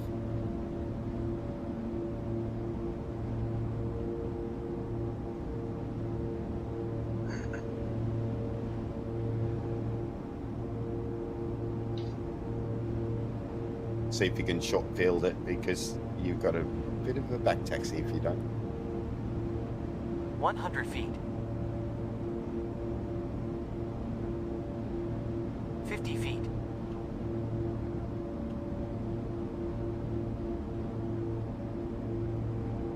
Oh, that's a bummer. Pumps Squawk box full. doesn't show you gear down.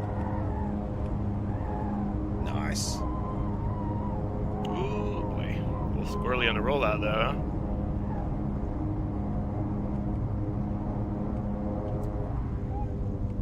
40 knots. Good stuff. Back taxi.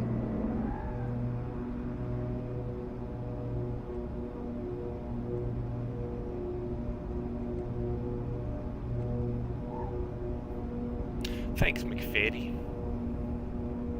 Less than a 10-second float, that's good for me. Uh-huh. You know how to do. Yeah.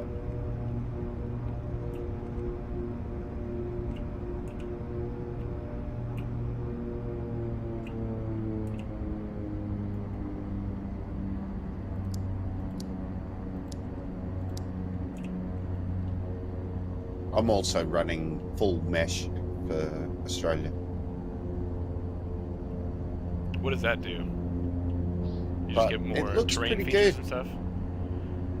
Yeah. So can you see now on my screen, is this what you're seeing here? Basically a shed with a little garage. Yep. Exact same. With those trees there that sort of fade in and fade out.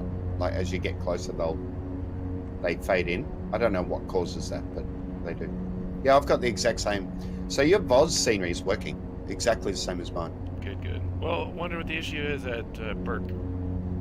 Yeah, I don't know. Obviously it's scenery order or something. I need to, like, it works. Everything's there at Burke. There's no issues. It's good, except McFaddy's hangers are clipping into the Voz hangers, and I don't know why. Oh, nice. You see the 210? You see my paint job? Yeah. Oh, that's just the default one, isn't it? Yeah, but yeah, that's the paint job. Sort of. I've got. Hey, there's a parking space further to your left, mate. Let me just drop these guys off, and I need to sort out my computer and get that going to Burke.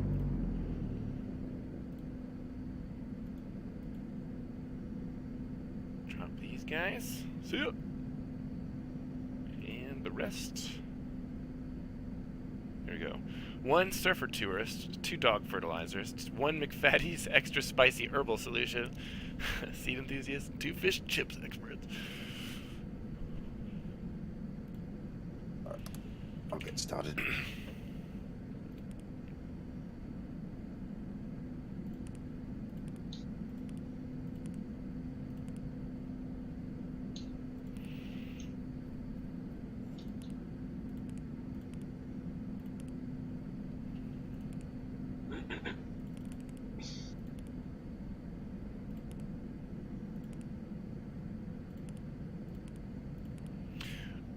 What was the wind doing there? And let me check. 130 something, 11 knots. Go back to 210. Take off from there. Yeah, I'm talking about in Burke. So it's wind 163 at 12 knots. So probably runway 23.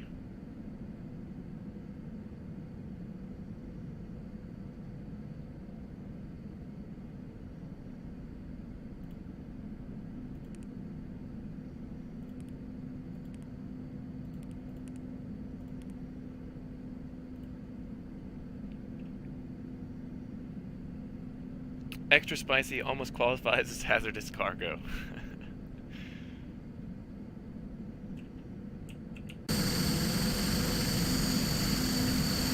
I love the noise of the feathered props. You hear them cutting through the air. I'm ready when you are. I got my stuff sorted out over here. Just started my engines. 1 moment. Yeah, take your time. Just shutting everything off.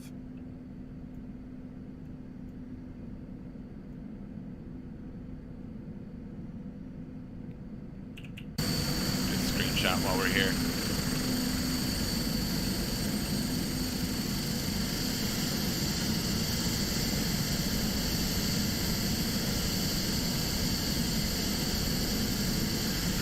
Get them UMA boys.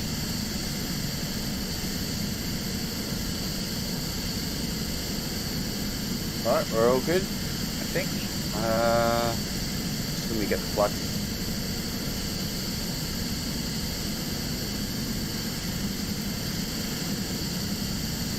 I'll let you go first. I'm obviously going to be a little bit quicker than you.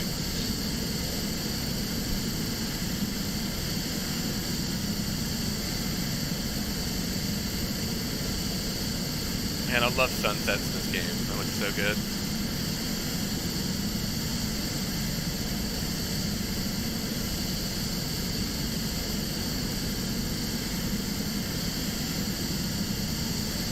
Good to go. Alrighty.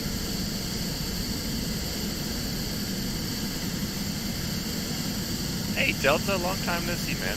How you doing?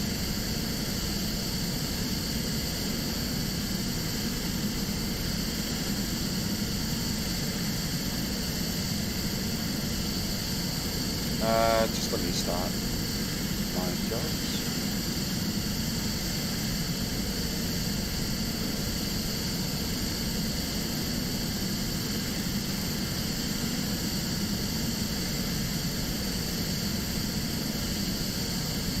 Okay, passengers loaded.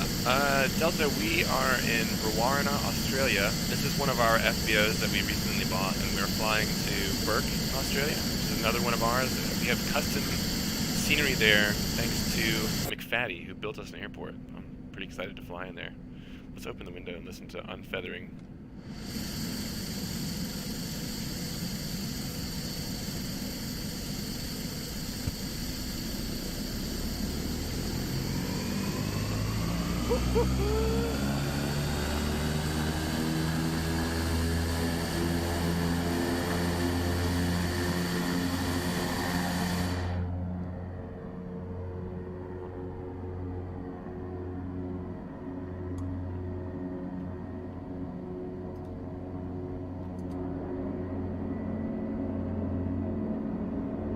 Yes, he has. Yeah, it's in there. It should be pinned on the scenery page. Just go to the pins. See in a second, there's like a big hangar spawn for us, and it's got a United Melon sign on the outside of it. It's lovely, Delta. It's so good. So good. And it's ours, but dude, it's ours. This whole area is ours.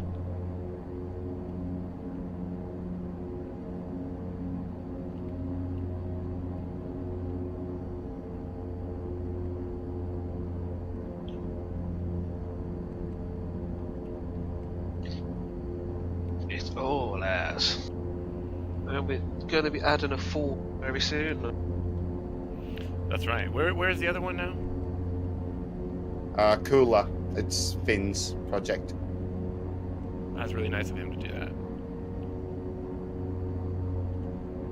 Bravo, India. Taking off. Runway 21. Alrighty. Brewarrina.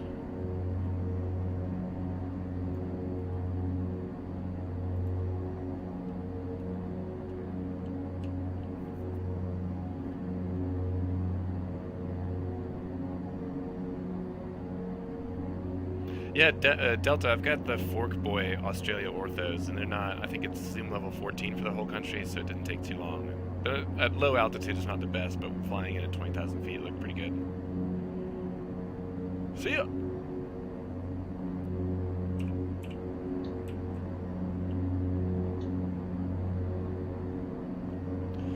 There he goes.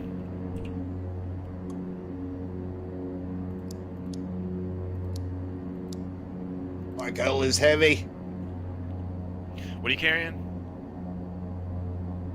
5 passengers, 80% fuel. Did I start this mission? Yes.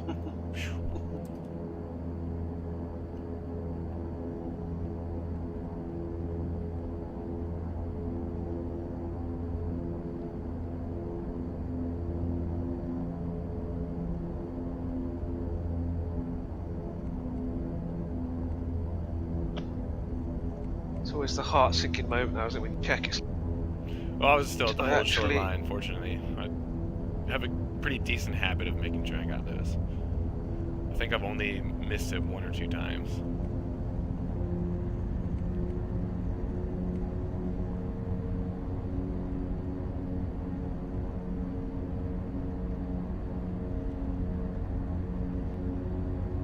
And I'm outbound.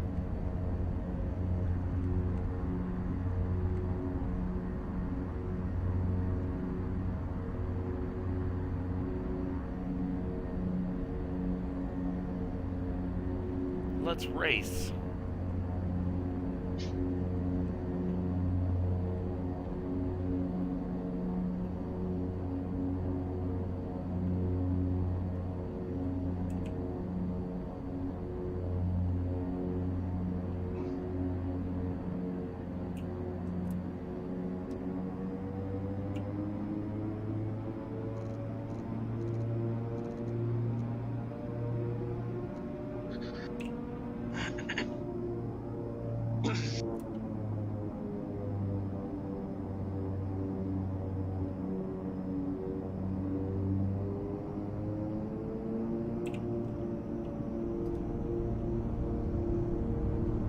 Auto feather lights on. Airspeed alive. 60 knots.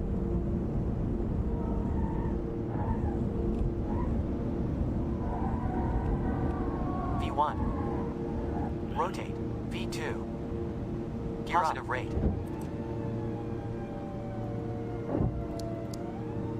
Attitudes check. Gear indicates up.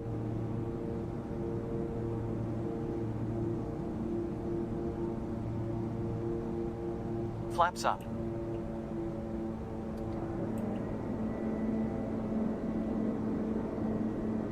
Flaps indicates up.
Oh, I see ya.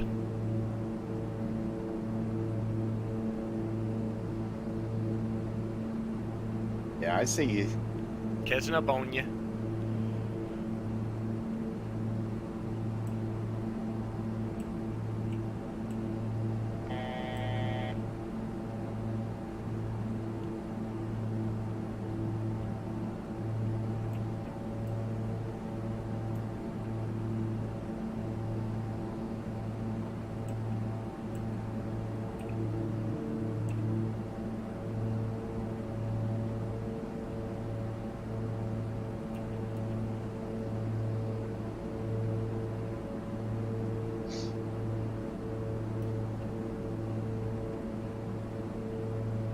flying 3,500. I'm going 5.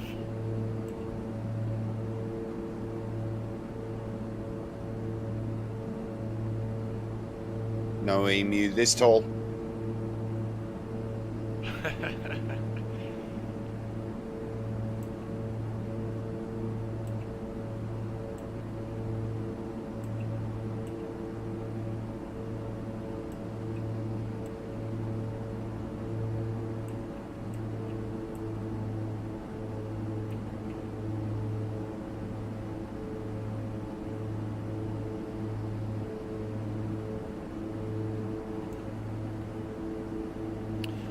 There he is. We're gonna blow right past him.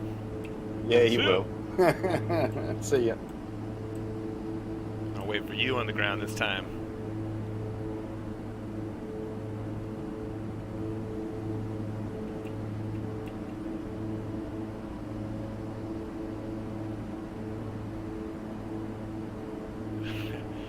There he is, boys. Damn, get the lead out, Grandpa. I'm good. What's your ground speed? 134. Oh, yeah, I'm going 100 knots faster than you. Yeah, there you go. Ground speed's 150. There you go.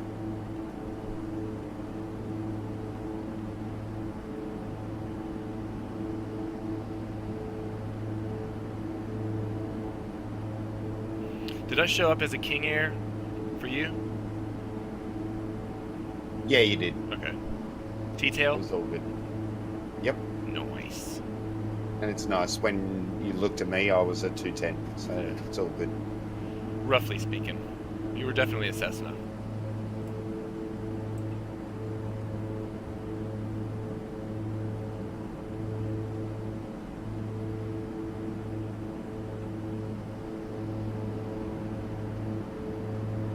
There's those fields out of Berg.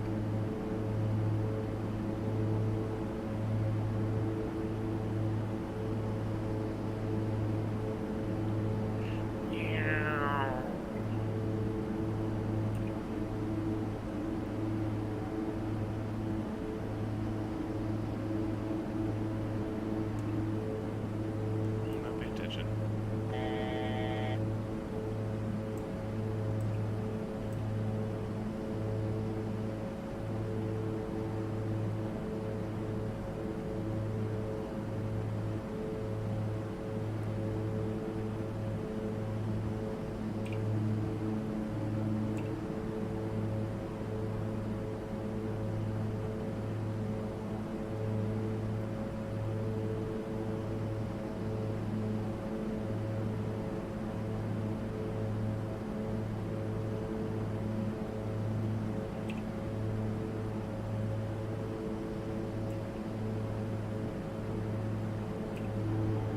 160 ground speed. Are you getting up there? I'm going 247. Cooking now at this altitude with the wind that we got.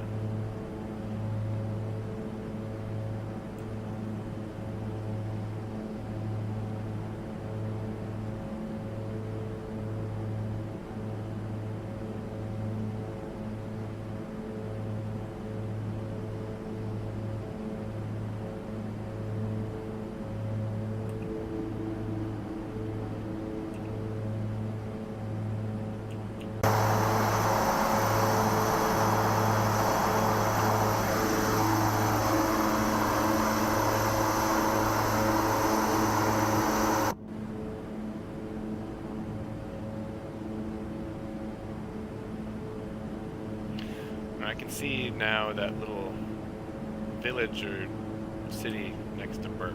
Still can't see the beacon yet. Just look for the lake. That's your big identifier right there. I'm not sure I have a lake in mind. You do. I've seen it when you've flown there.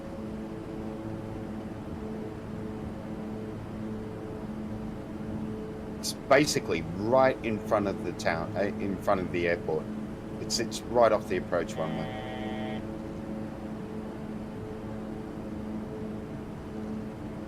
Runway 23.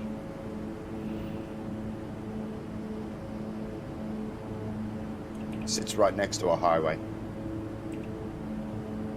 Like a big dam.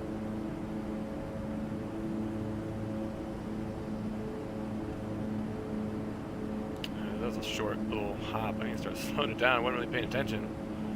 Bring it back.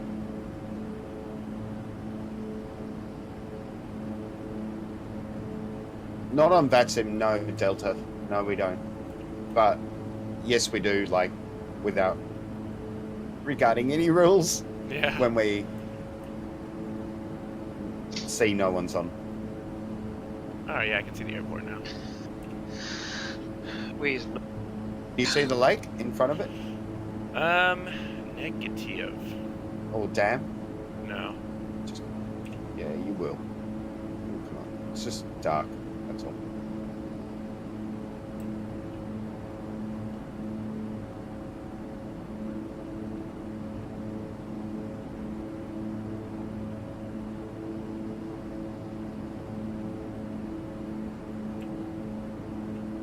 Six minutes out.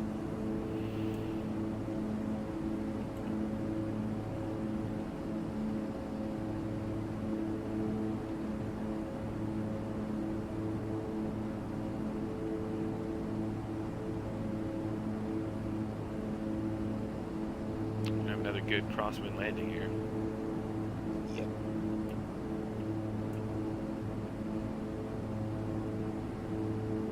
Yeah, I can see it pushing me sideways across the ground right now. Start turning in nice and early.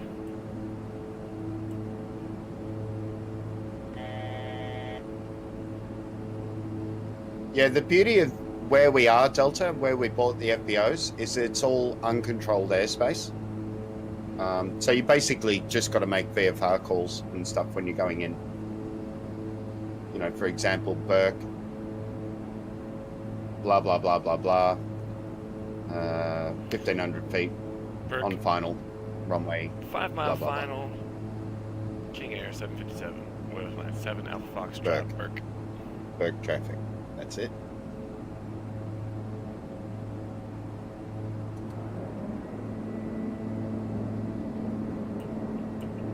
Negative.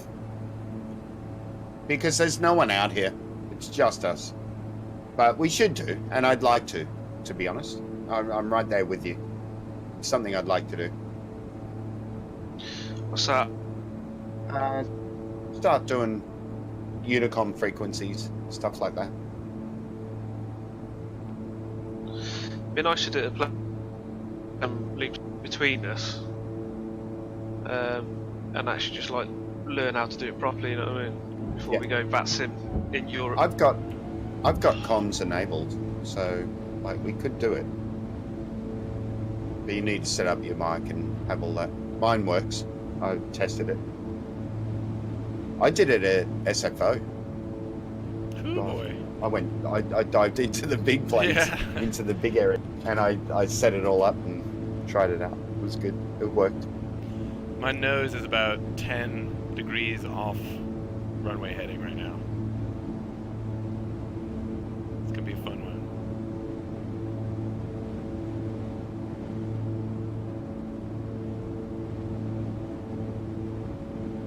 $10 mile out or 11 mile out. What do I got?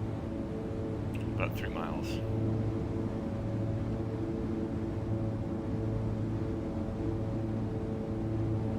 Got enough time to refill my wine. Be right back. Alright.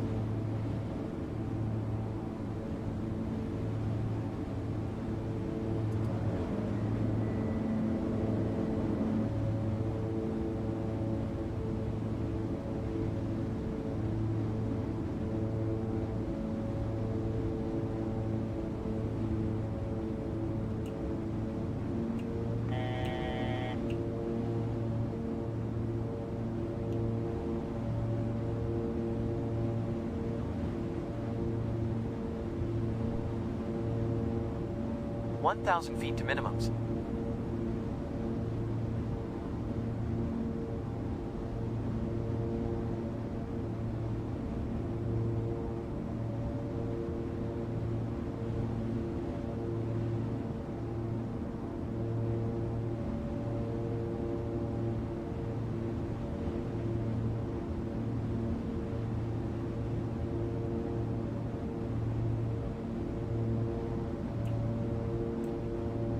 And I'm back.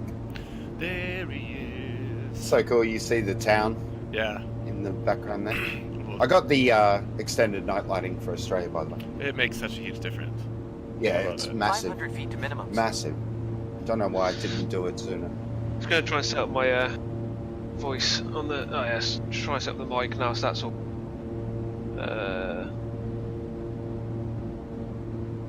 I think. Yeah, that's all set up.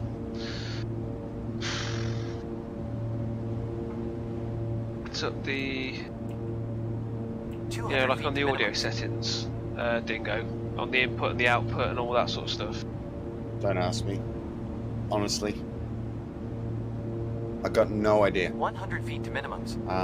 I did it when I did it, and I have no recollection of how I did it. For what? I don't even voice comms. I don't even know what my thing is. Push to talk. One moment. Sorry. On approach. I'm almost over the threshold here. A little below the glide slope.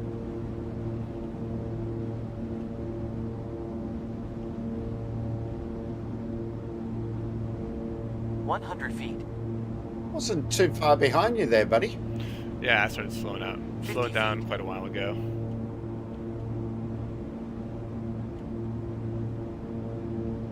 Ooh, overflared. Son of a bitch. Pumps full.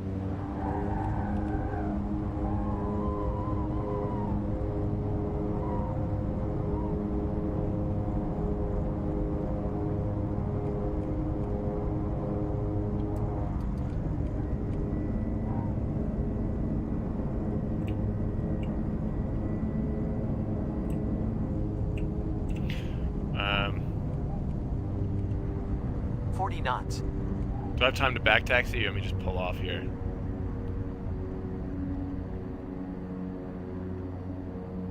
Up to you. I'll taxi fast.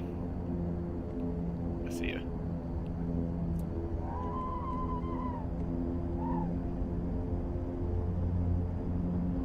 Go, go, go, go, go.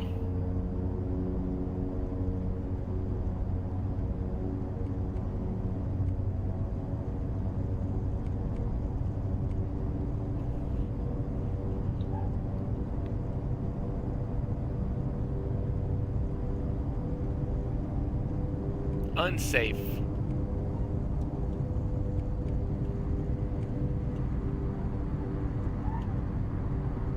$40 knots.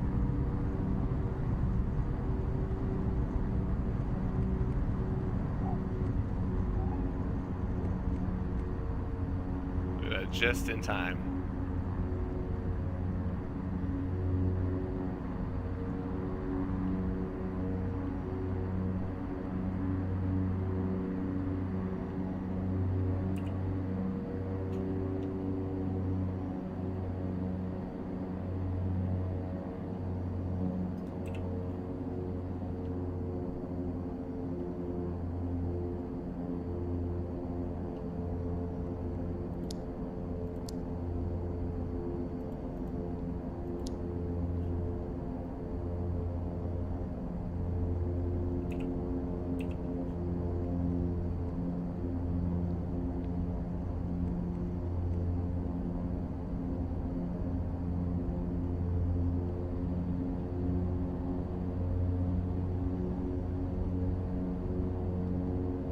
There's our hangar.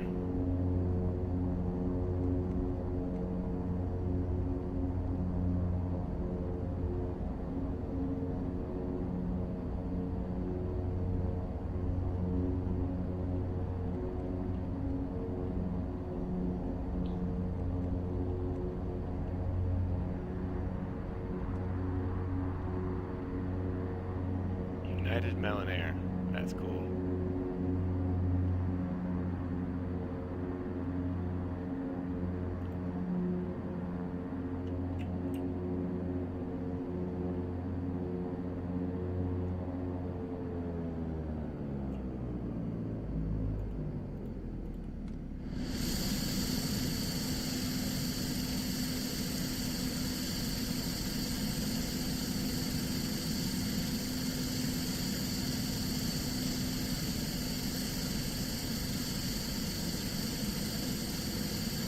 Job's done. Ditto.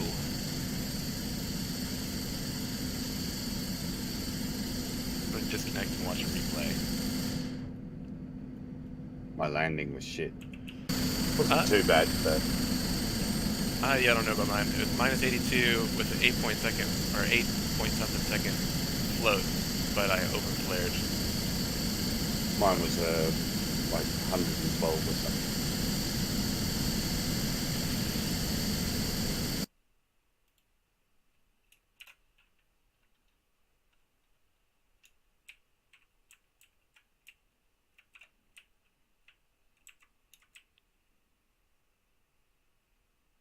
Where is our runway?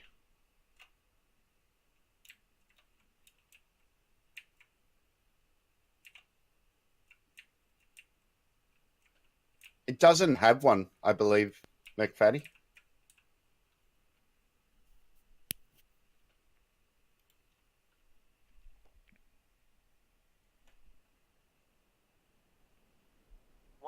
feet to minimum. So we pretty much shut down, pulled in, all at the same time. Yeah. 500 feet to minimum. Because I was shutting down and you were coming out of the taxiway into the apron of the hangar. Feet to minimums. Yeah, I also stopped on feet the to minimums. taxiway there to watch you land. And you were in front of me. Going 100 knots faster than you. Yeah. Look at the crab I got going on here. Yeah, yeah. Nice.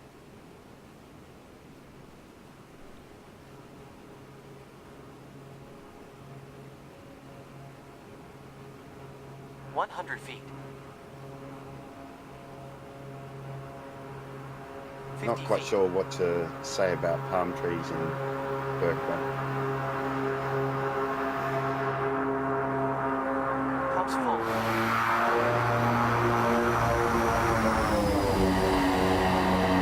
Beautiful. Didn't decrab it though. Airspeed alive. You did on the rollout.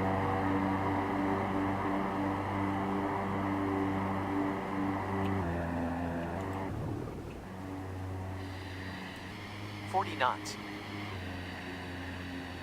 Watch it taxi into.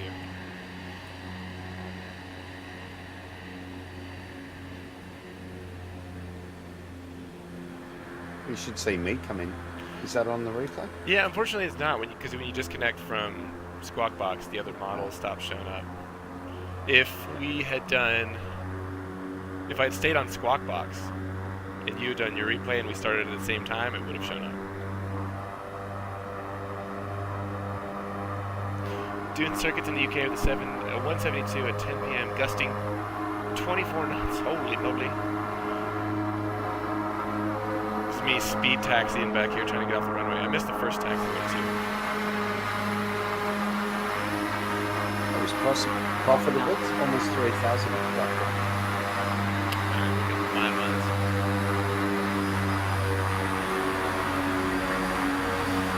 Yeah, I got almost 2,000 for the first one to Gowarna, and then 4,300 for the one to Berkeley.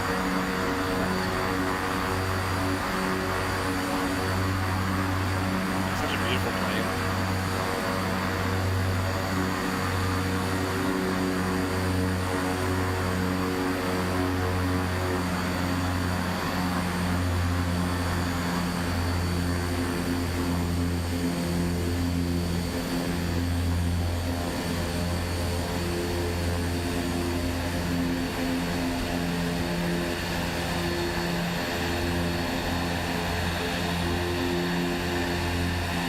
Look at that United Melon Air in the background.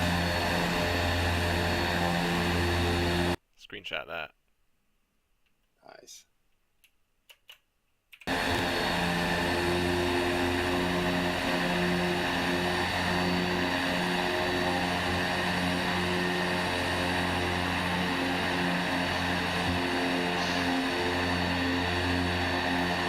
Actually, hey, I'll do a replay. We can watch the whole thing from the rear window. Left or right side? Flaps indicates up. Dingo, so when you're on an approach, for instance, or you're coming on to approach, what would you say to them? Depends on the airport, man. So VFR. different things. VFR, uncontrolled airspace. 500 feet to You minimum. basically say the airport name first, Left. then you Yep. like Burke, then you say your call sign, and then you say your altitude, and you say what position you are in the pattern, whether it be turning base, final, downwind. You know. As far in the back we can go. Yeah, and then you end with the 200 airport. feet to minimums. Oh. Burke traffic, Bravo, India, 2,500 on final 100 feet to for minimums. runway 23 or 21, whatever it is, and Burke Okay. traffic. 60 knots. That's all you Floor say. 1. Okay. I Minimums. suppose the more you do it, the more you get used to it. don't you? V2. Uh-huh.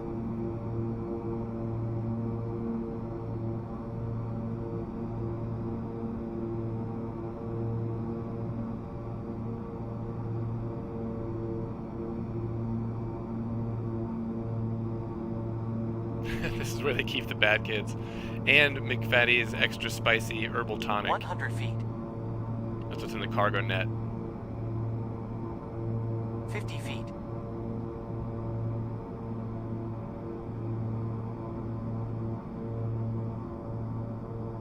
Props full. There she is.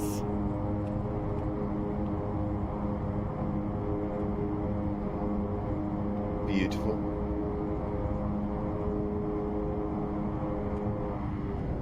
Airspeed So nice alive. being out here. Oh, it's great, man, isn't it? Love being out bush.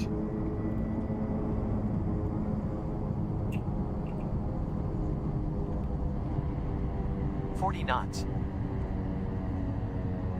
Switch sides, we're about to turn around.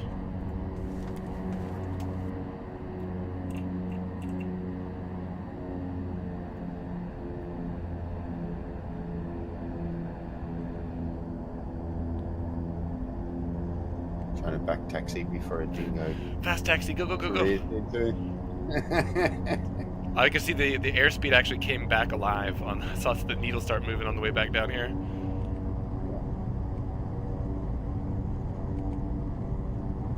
That is a fast taxi.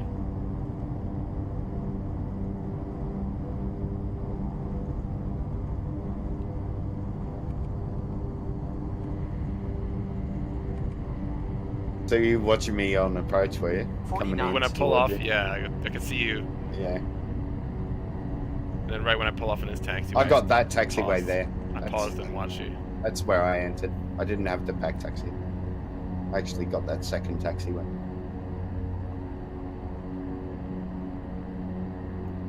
And I actually landed and got in across that taxiway, pulled up to my parking spot, and you were still coming out of that taxiway. Here's where I was watching you. You were, I mean, I barely Yeah. missed you.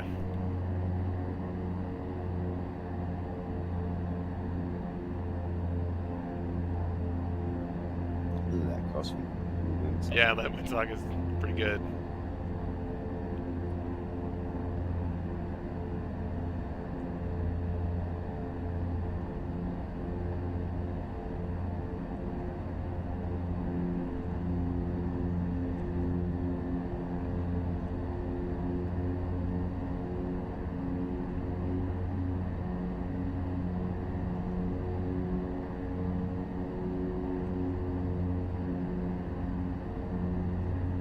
All the details here, everything's it's so cool. All the little hangars have something in them, some little detail to check out. Look at that.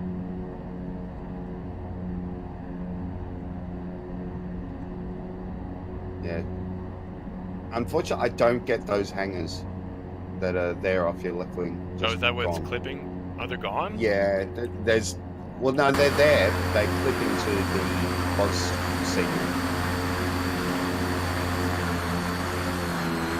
So that whole left side, those two dark grey hangers, are there, but they actually clip into another building, which sits on top of them. I'll give you a screen.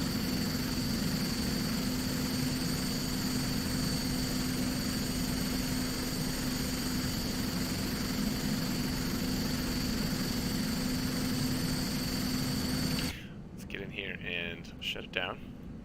Listen to these noises.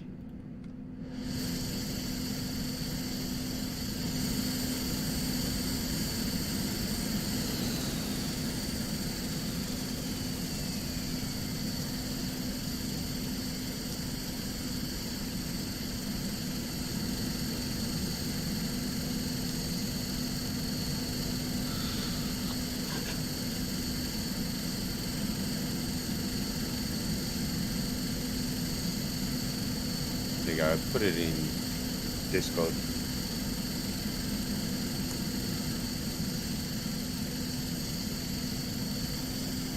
So you can see how those grey hangers clip into an existing Oz scenery. Fine.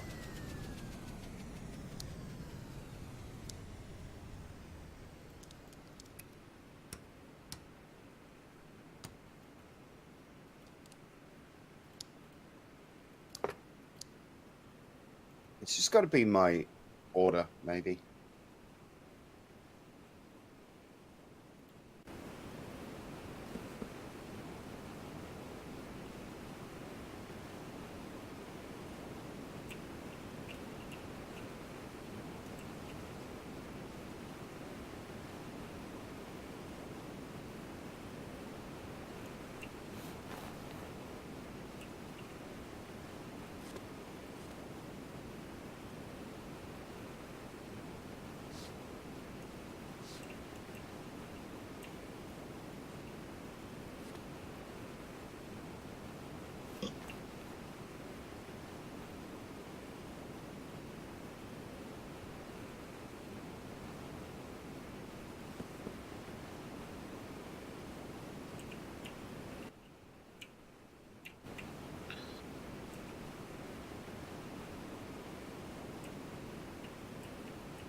So cool.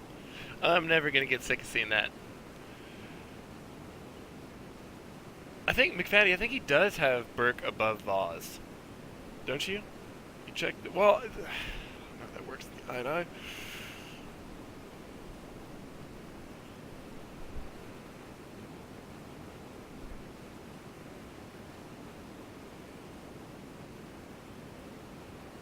Alright, I'm gonna end my stream here, so I'll see you guys later. McFaddy, thank you again, you beautiful little bastard. Delta, good to see you again. And Finn, if you're still out there, love you, buddy. See ya! See ya!